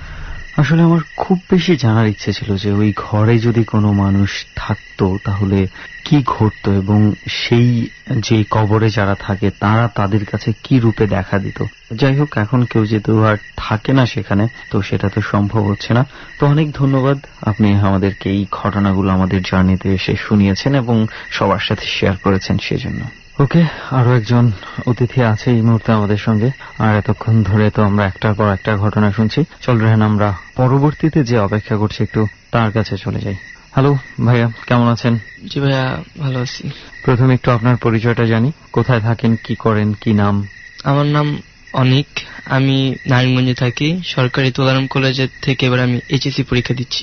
ওকে, তো অনিক ভাই, ডর টিমের কাছে আমরা যেটা শুনেছিলাম, বেশ কয়েকটা ঘটনার কথা শুনেছিলাম, তো একটা ঘটনা খুব সম্ভবত আপনার খালা রিলেটেড কোন একটা ঘটনা ছিল। হ্যাঁ। সো আমরা এই ঘটনাটা একটু প্রথমে শুনতে চাই। সেই ঘটনাটা একটু শুরু থেকে আমাদেরকে বলেন, কবে ঘটেছিল ঘটনাটা, কত বছর আগে? ঘটনাটা প্রায় 1997 কি 96 দিকে ঘটছে। আচ্ছা আচ্ছা, এটা কোথায়, নারায়ণগঞ্জে ঘটেছে? না, এটা আর কি আমাদের খালার বাসা হইতেছে নদীর ওই পার, কাঁচপুর নামক একটা জায়গা। আচ্ছা আচ্ছা, কাঁচপুরের ওই দিকে। হ্যাঁ। ওকে। তো আমার খালাতো বোন যে ছিল, ওর বয়স ছিল প্রায় 13 থেকে 14 বছর। আচ্ছা। ওর কিডনিতে প্রবলেম হওয়ার কারণে ওকে ঢাকা হাসপাতালে ভর্তি করানো হয়েছিল। যখন তাকে ভর্তি করানো হয়েছিল তখন অবস্থা খুব খারাপ ছিল। আচ্ছা। আমার আম্মু এবং আমার খালা তারা হাসপাতালে ছিল, এন্ড হঠাৎ করে আর কি ডাক্তার এসে বলতেছে যে আমার বোনের নাম ছিল সোনিয়া, তো বললো যে সোনিয়া মারা গেছে। তখন আমার খালা এবং আমার আম্মা সবাই তো আর কি কান্নাকাটি শুরু করে দিছে। মানে তার অবস্থা কি আগে থেকে খুব খারাপ অবস্থা ছিল। আচ্ছা। তো যখন মারা যাওয়ার সংবাদটা পাইছে তখন হাসপাতালে শুধু আমার আম্মু এবং আমার খালা ছিল। আচ্ছা। আর কেউ ছিল না। যখন ডাক্তার এসে বলছে কথা তখন তো তারা সবাই কান্নাকাটি করতেছে। আর আমার আম্মু খুব সাহসী একটা মানুষ, সে আর কি বলতেছে যে আমাদের মেয়ে মারা গেছে, আমরা এখানে আর এটা রাখবো না, আমরা বাসায় নিয়ে যাবো। কারণ আমার আম্মু মনে মনে চিন্তা করতেছে যদি আর কি লাশ কাটাছেড়া করে আর কি পোস্টমর্টমের একটা ব্যাপার আছে, এটা যদি করে তাহলে আমার আম্মু সেই জন্য আর কি রাখতে চাইতেছে না। কিন্তু সাধারণত তো এইভাবে কোনো মানে রোগে যদি মৃত্যু হয় তা পোস্টমর্টম করার কথা না। না, আমার আম্মু আর কি এটা থিঙ্ক করতেছে। আচ্ছা আচ্ছা, যদি করে। ওকে, মানে এই ধরনের ওনাদের একটা ভয় আর কি কাজ করছিল, সো ওনারা চাচ্ছেন আর কোনোভাবেই হাসপাতালে রাখার জন্য। জি। ওকে। তারা আর কি হাসপাতাল যত কাজ ছিল তারা সব কমপ্লিট করে একটা সাদা একটা কাপড়ে মুড়িয়ে আর কি আমার বোনের লাশটাকে নিয়ে নিচে নামছে। আচ্ছা। তো সেদিন ছিল রাত্রে প্রায় 12টার দিকে, বৃষ্টি ছিল, রাস্তায় একটা গাড়িও পাইতেছিল না, তো তারা একটা বেবি ট্যাক্সি পাইছে। দেন তারা ওই কাঁচপুর যাওয়ার জন্য তাকে রিকোয়েস্ট করছে। ফার্স্টে সে রাজি হয় নাই। ঢাকা থেকে তো কাঁচপুরের দূরত্ব খুব বেশি একটা, খুব বেশি না। ওকে। ফার্স্টে একটা লাশ নিয়ে সে যাইতে রাজি হয় নাই। দেন তাকে অনেক রিকোয়েস্ট করার পরে সে রাজি হয়েছে এবং সে বলছে যে আমি যাব, বাট আপনারা পেছনে বসে যত ধরনের আর কি দোয়া আছে সব দোয়া পড়বেন, যেহেতু একটা লাশ আছে সাথে। দেন হ্যাঁ, তো কথা মতো রাজি হইলো, তো উঠলো। ওঠার পরে যখন বেবি ট্যাক্সিতে তারা যাইতেছে 5 মিনিটের রাস্তা, যেমন মনে হইতেছে তারা আধা ঘন্টা 1 ঘন্টা এমন টাইম লাগতেছে। আচ্ছা। তো আবার বেবি ট্যাক্সি কিন্তু সচরাচর দুই পাশ দিয়ে ফাঁকা থাকে। তো আমার আম্মু এবং আন্টি বসছে তাদের কোলে, দুজনের কোলে আর কি আমার বোনের লাশটা। তো আমার আম্মু আমার আন্টিকে বলতেছে আপা আপনি ওকে টানতেছেন কেন? তো আমার আন্টি আবার বলতেছে আমি কই টানি, তুই তো আবার ওইখান দিয়ে টানতেছিস। যে বেবি ট্যাক্সির চালক ছিল সে আমার আন্টিকে বলল যে আপনারা আপা কথা কম বলে দোয়া পড়তে থাকেন। দেন তারা দোয়া পড়তে পড়তে নদীর পার গেল, যে শীতলক্ষা নদীটা আছে, নদীর পার গেছে। তো এত রাত্রে প্রায় একটা নৌকাও পায় নাই। তো নৌকার ওখানে তো আমরা কাঁচপুরে জানি যে ব্রিজই তো আছে, ব্রিজেই তো পার হওয়া যায় আর কি। তাদের বাসা থেকে আর কি ব্রিজে যাওয়াটা অনেক ঘুরতে হয়। আচ্ছা, অনেক সময় লাগে। আমরা কাঁচপুর বলতে যেই ব্রিজটার কথা বলছি সেখান থেকে অনেক দূরে। অনেক দূরে, জি। আচ্ছা। নদী দিয়ে পার হলে, নদী পার হওয়ার 5 মিনিটের মধ্যেই তারা পৌঁছে যেতে পারে। তারপরে তারা যখন নদীর পার গিয়ে লাশটাকে নিয়ে ওয়েট করতেছে, একটা নৌকাও পাচ্ছে না। হঠাৎ করে দেখলো যে নদীর ওই পার থেকে এই পারে একটা নৌকা আসতেছে। নৌকাটা ছিল অনেক ছোট, স্বাভাবিক নৌকার তুলনায় অনেক ছোট একটা নৌকা, এবং একজন মাঝি ছিল। সে এসে বলল যে আপা আপনারা কি ওই পার যাবেন? তো বললো হ্যাঁ আমরা ওই পার যাবো। দেন মাঝির কথা মতো যে বললো যে হ্যাঁ আপনারা উঠেন, তবে লাশটাকে একটা সাইডে রাখতে হবে, আপনারা লাশের পাশে বসতে পারবেন না। তো মানে পাশে বসার কি জায়গা নেই নাকি বসতে মাঝি নিষেধ করছে? মাঝি নিষেধ করতেছে। আচ্ছা আচ্ছা। তো যখন নৌকায় উঠলো, আমার বোনের লাশটা ছিল আর কি এক পাশে, তো আমার আন্টি আর এবং আমার আম্মা আরেক পাশে বসছে, আর মাঝি লাশের পাশে আর কি মাঝি নৌকা চালাচ্ছে। তো দেখতেছে যে মাঝি যেখান দিয়ে নৌকা চালাইতেছে ওইখানে একটু নৌকাটা ভার হয়ে গেছে। আচ্ছা। আর কি ওইখানে ভার হয়ে যাওয়ার কারণে তো আমার আম্মু একটু সন্দেহ করলো কি ব্যাপার, এত ভার হইতেছে কেন। আমার আম্মু গিয়ে লাশটার পাশে বসলো। তো মাঝি কোনো কথা বলতেছে না। তো দেখতেছে নৌকাটা অস্বাভাবিক ভাবে ভারী হয়ে যেতেছে আস্তে আস্তে, যেমন ডুবে যাবে এমন হইতেছে। তারপরে আমার আম্মুকে মাঝি বলতেছে যে আপা আপনাকে না বলছি ওইখানে যে বসতে, আপনি এখানে আসছেন কেন? আচ্ছা। তো আমার আম্মু বলতেছে আমাদের মেয়ের লাশের পাশে আমরা থাকবো, আপনি এমন করেন কেন? আর কি তাদের মধ্যে তর্ক বিতর্ক চলতেছে। আচ্ছা আচ্ছা। তো আমার খালা তো আর কি যেহেতু তার মেয়ে মারা গেছে সে কান্নাকাটি করতেছে, সে আবার মাঝির সাথে বাজে বিহেভ করছে যে আপনি বাধা দাও আর কি, আমাদের মেয়ের পাশে আমরা থাকবো, আপনি বাধা দাও আর কি। তারপরে আস্তে আস্তে যখন নদীর এই পার আসলো, নদীতে তেমন কোনো আর কোনো ঘটনা ঘটে নাই। আচ্ছা। যখন এই পাশে আসলো তখন মাঝিকে ভাড়া দিয়ে আর কি নৌকা ভাড়াটা দিয়ে হেঁটে আসতেছে, আমার আম্মুর কুলে ছিল লাশটা। আচ্ছা। তো মাঝি ভাড়াটা নিয়ে তাকে একটা কথাই বললো, ওইদিকে যাইতেছেন তো যান, ভালোভাবে যাবেন। এই কথাটা বলার পরে তো আমার আম্মু যখন পিছনে ফিরে তাকাইলো তখন কোনো নৌকাও দেখতে পেল না, কোনো মাঝিকেও দেখতে পেল না। এবং তাদের আর কি নদী থেকে হেঁটে যেতে প্রায় 5 থেকে 7 মিনিট লাগে তাদের বাসায়। আচ্ছা। এবং যখন যাইতেছে যাওয়ার পথে একটা পুরনো একটা খাল যেটাকে বলে খাল, বাঁশ গাছ, অনেক জঙ্গল টাইপের একটা রাস্তা আছে, ওইখান দিয়ে যখন হাঁটতেছে তখন আমার আম্মুর কোলে ছিল লাশটা। তো যখন হাঁটতেছে তখন আমার আম্মু ফিল করলো যে ওকে কেউ টানতেছে, ওই আবারও হ্যাঁ ওইখানে কেউ টানতেছে।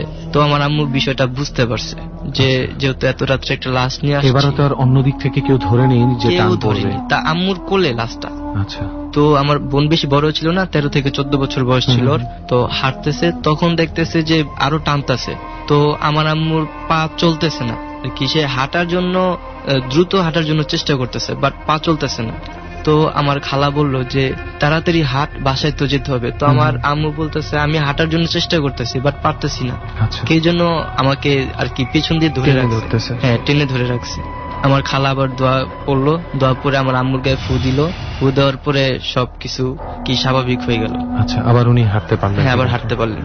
যখন বাসায় আসছে, বাসায় আসার পরে লাশটাকে রাখছে, তো সব আত্মীয় স্বজন যারা ছিল তারা সবাই আসছে, দাফনের ব্যবস্থা করে পরের দিন তাকে মাটি দেওয়া হয়েছে।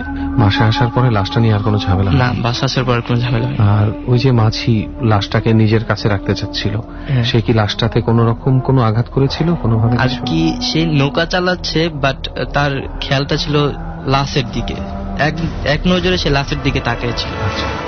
ওকে, যেটা হচ্ছে একদম অস্বাভাবিক একটা বিষয়, এটা কখনোই স্বাভাবিক হওয়ার কথা না।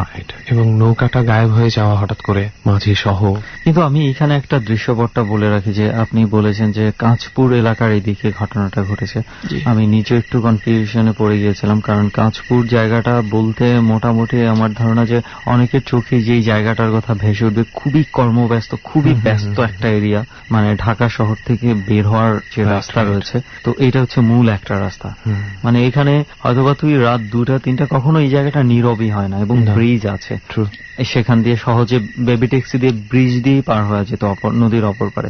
কিন্তু একটা জায়গায় এসে আমি একটু আপনার কথাটা বিশ্বাস করতে পারলাম, সেটা হচ্ছে যে ব্রিজ থেকে আপনি যেই জায়গাটার কথা বলছেন ব্রিজ থেকে অনেকটা দূরে, প্রায় 15 বছর আগের কথা বলছেন। ব্রিজ থেকে কতটা দূর বলতে আদবজির যে জুট মিলটা আছে, জুট মিলের পাশে কিন্তু নদী আর নৌকা ঘাট আছে একটা, ওইখান দিয়ে পারাপার হয়েছে।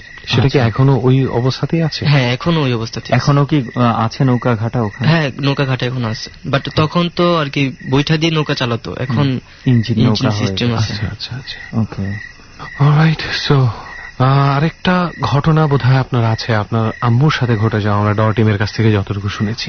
জি, আমার আম্মুর সঙ্গে আরেকটা ঘটনা আছে, একটু শুনি আমরা। এটা প্রথমে জানতে চাই, এটা কখন কোথায় ঘটে? এটা এক্স্যাক্টলি কত সালে ঘটছে সেটা আমার মনে নেই, তবে হ্যাঁ আমার আম্মুর বিয়ের আগে। ওকে ওকে, এটা মানে অনেক আগে। এটা আর কি নারায়ণগঞ্জ জেলার কি দিলপাড়া নামক একটা গ্রাম আছে, ওইখানে। আচ্ছা আচ্ছা। তো আমার আম্মু একদিন রাত্রে আমার আম্মুর ফুফাতো বোনের সঙ্গে রাত্রে ঘুমানোর জন্য তার বাসায় যাচ্ছে। আচ্ছা। আমাদের যে আমার আম্মু যাওয়ার পথে আর কি একটা বাসা আছে, একটা বাড়ি আছে, যে ওই কত রাতে ভাইয়া? সরি, রাতটা ছিল প্রায় 11:30। আচ্ছা আচ্ছা, এত রাত্রে উনি একলা যাচ্ছিলেন? হ্যাঁ, আমার আম্মু খুব সাহসী ছিলেন। আচ্ছা। তো রাত্রে ডিনার শেষ করে তো তার সঙ্গে ঘুমানোর জন্য যাচ্ছে। তো যাওয়ার পথে একটা বাড়ি পড়ে মাঝখানে, তো ওই বাড়িতে আবার একটা মহিলা আর কি সুইসাইড করছে, তার হাজবেন্ডের সঙ্গে ঝগড়া লেগে সুইসাইড করছে। ওকে, সেটা কবে? ওই ঘটনা আমার আম্মু মানে যেদিন আপনার আম্মু যাচ্ছিল তার কত আগে ঘটেছে ঘটনা? তার 1 থেকে 1.5 বছর আগে ঘটনা। আচ্ছা আচ্ছা, কি এমন হবে আর কি। তো আম্মু যখন যাচ্ছে তখন দেখতে পেল যে ওই মহিলা ঠিক যেভাবে যেই স্টাইলে শাড়ি পরতো, চুলগুলো বড় বড় ছিল, মাথা সবসময় ঘুমটা থাকতো, তো ঠিক সেই মহিলাটাকে আম্মু দেখতে পেল, যে মাটি থেকে একটু উপরে ভেসে ভেসে মহিলাটা হাঁটতেছে।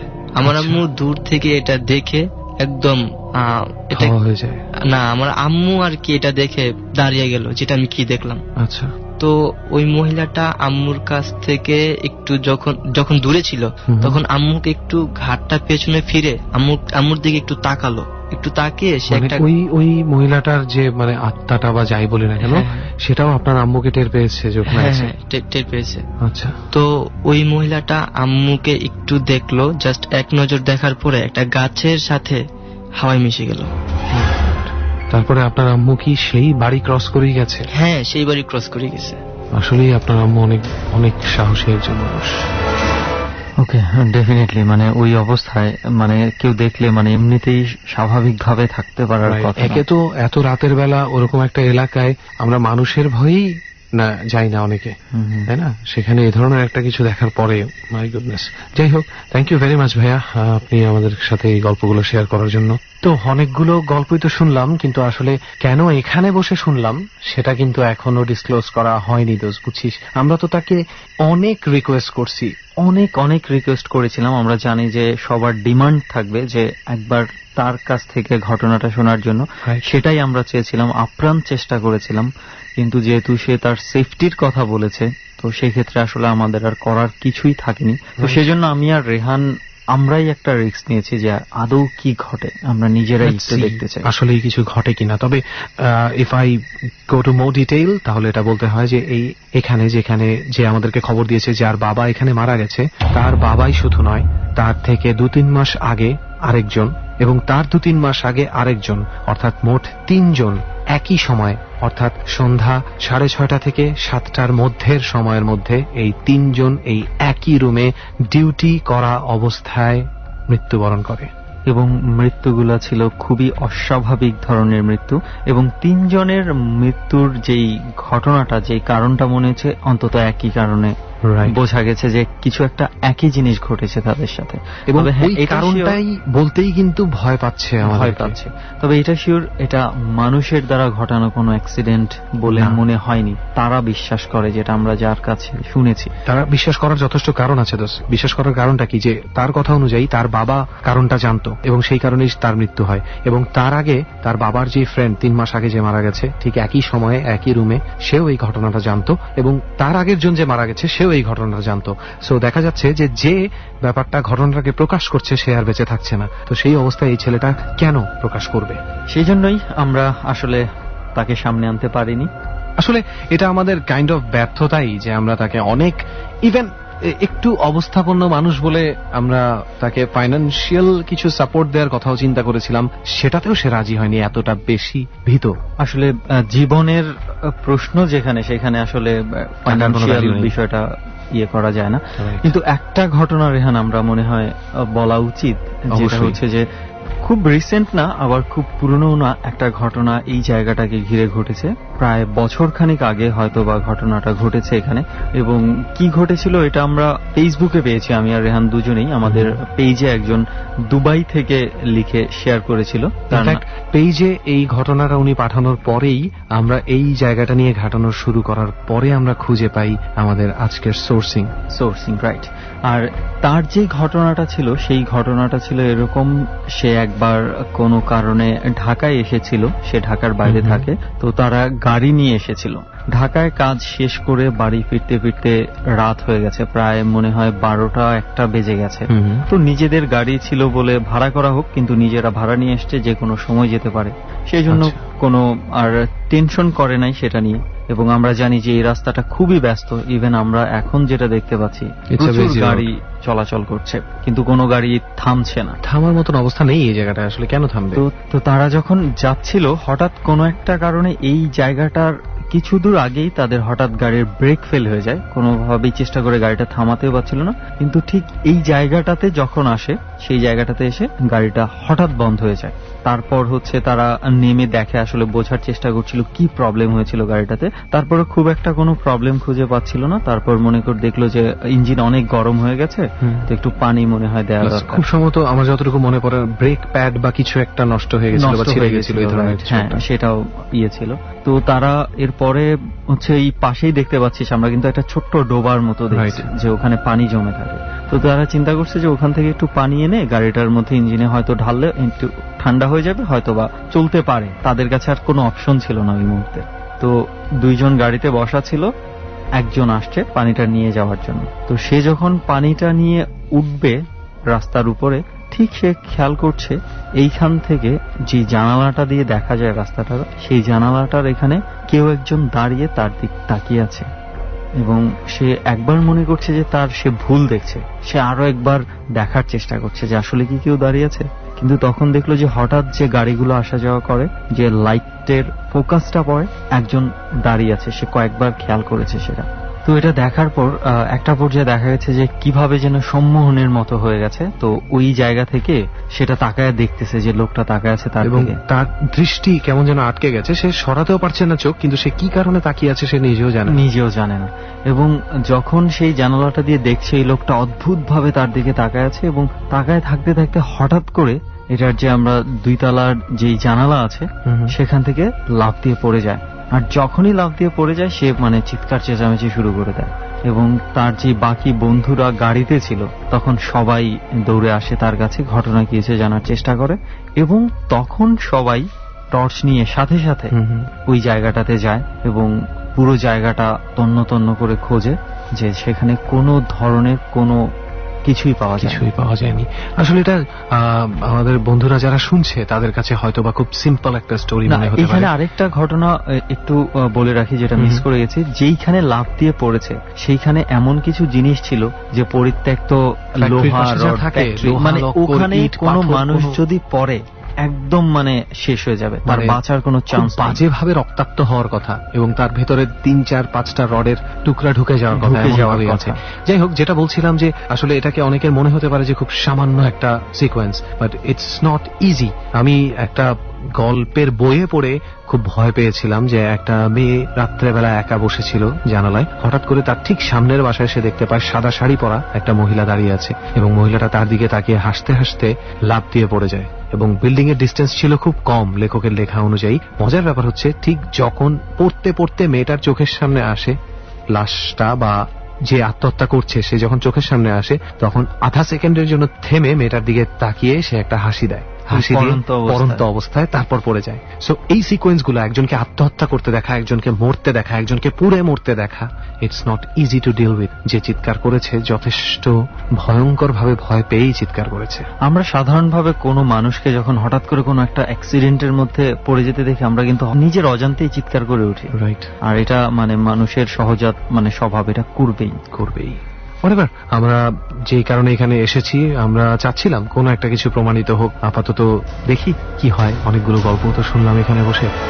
আই থিঙ্ক যারা আমাদের সঙ্গে আছে তাদেরও চোখ মুখের যে অবস্থা দেখতে পাচ্ছি, তাদেরও মনে হচ্ছে না আর এই রুমে থাকার কোনো ইচ্ছা আছে। চলেন আমরা সবাই উঠে বলি। এই ভয়টা দেখে আমি সবসময় কোন কথাটা বলি, believe it or not, fear does exist. ডর মানে ভয়। শেষ হলো ডরের 35তম পর্ব। খুব শীঘ্রই ডর অন্যরকম ভাবে আসছে আপনাদের কাছে এবং সেখানে চমক থাকছে বিশেষ কিছুর। খুব শীঘ্রই আরো একটু আলাদাভাবে ডরকে চিনবেন আপনি, আরো একটু আলাদাভাবে আবিষ্কার করবেন ভয়কে আপনার মাঝে। প্রতিদিনের জীবনে আমরা অসংখ্য ঘটনার মুখোমুখি হই। কখনো কখনো সেই ঘটনাগুলোকে আমাদের যে যৌক্তিক প্রশ্ন, সেই প্রশ্ন দিয়েই আমরা ঘটনার যৌক্তিকতা পরিমাপ করি না। প্রাত্যহিক জীবনে আমাদের চোখের সামনে ঘটে যাওয়া অনেক ঘটনাই অযৌক্তিক। ডরে যেসব ভৌতিক ঘটনা ঘটে যা আমাদেরকে ভয় পাইয়ে দেয়, সেই ভয়ের কাছে আমরা যখন বিশ্বাস নিয়ে দাঁড়িয়ে যাই, ঠিক একইভাবে আমাদের চারপাশে যে ঘটনাটি অবৈজ্ঞানিক, অবাস্তবভাবে ঘটে চলেছে কিংবা আদৌ ঘটেনি, সেই প্রশ্ন নিয়ে আমরা যখন যুক্তিসিদ্ধভাবে সেই সব ঘটনাকে প্রশ্নবিদ্ধ করে চলি, চিন্তা করে দেখুন তো সেটাও কি অযৌক্তিক নয়? আমরা শুধু বলতে চাই, যদি ডরের ঘটনাগুলোকে আপনি এক ধরনের অসঙ্গতি মনে করেন, তাহলে আমাদের প্রাত্যহিক জীবনে যেসব ঘটনা আমাদের চোখের সামনে ঘটে চলছে, যা মানব কল্যাণের জন্য ভালো নয়, তাও তো অসঙ্গতি। সিইং কিংবা আনসিন, দেখুন কিংবা নাই দেখুন, এই দুই জগতের মধ্যেই চরম রকমের অসঙ্গতি রয়েছে। আমরা যদি আসামের নাগাল্যান্ডের দিকে তাকাই, সেখানে সাধু সন্ন্যাসীরা, নাগা সন্ন্যাসীরা জীবন্ত মানুষ ভক্ষণ করাকে এক ধরনের পুণ্য মনে করেন। আমাদের এই সমাজ জীবনে সেটা চরম রকমের অসঙ্গতি। স্থান কাল পাত্রভেদে পৃথিবীর অসংখ্য অসংখ্য জায়গায় যা সঙ্গতি, তা কোনো কোনো জায়গায় অসঙ্গতি। কিংবা আপনি একলা ঘরের মধ্যে আজকে যখন ডর শুনছিলেন, আপনি যদি মনে করেন দরজাটা খুললেই সাদা ধপধপে কাফনের কাপড় পরা একজন মানুষ আপনার সামনে ওখানে অপেক্ষা করছে, সেই ভাবনাটা চরম অসঙ্গতি। কিংবা আপনি খুলে যদি দেখেই ফেলেন, তার পরের দিন সকালবেলা ঘুম থেকে উঠে যদি কোনো বন্ধুকে বলেন, ঘটনাটি তার কাছে চরম অসঙ্গতি, আপনার কাছে সেটা প্রচন্ড সঙ্গতি। বিজ্ঞানেরও একটা ব্যাখ্যা হয়তোবা এখানে আছে। আপনি মনে মনে ভেবেছিলেন বলেই চোখের সামনে এরকম একটি অবয়ব তৈরি হয়েছে। আমরা যৌক্তিকতার ঊর্ধ্বে উঠে এই অনুভূতিগুলোকে ধরতে চাই আমাদের এই অনুষ্ঠানে। সেজন্যই আমরা অনুষ্ঠানের শুরুতে বলিনি এটি বিজ্ঞান সিদ্ধ কোনো অনুষ্ঠান নয়। আমাদের এই অনুভূতি আগামী বৃহস্পতিবার পর্যন্ত আপনার অন্তরে দানা বেঁধে থাকুক। আমরা ফিরে আসব ঠিক রাত 11:20 আরো বেশ কিছু অসঙ্গতি নিয়ে। এই অসঙ্গতিগুলো হাজার মনে ভাবনার উদয় তৈরি করবে। আমরা হারিয়ে যাব ডর মানে ভয়ে।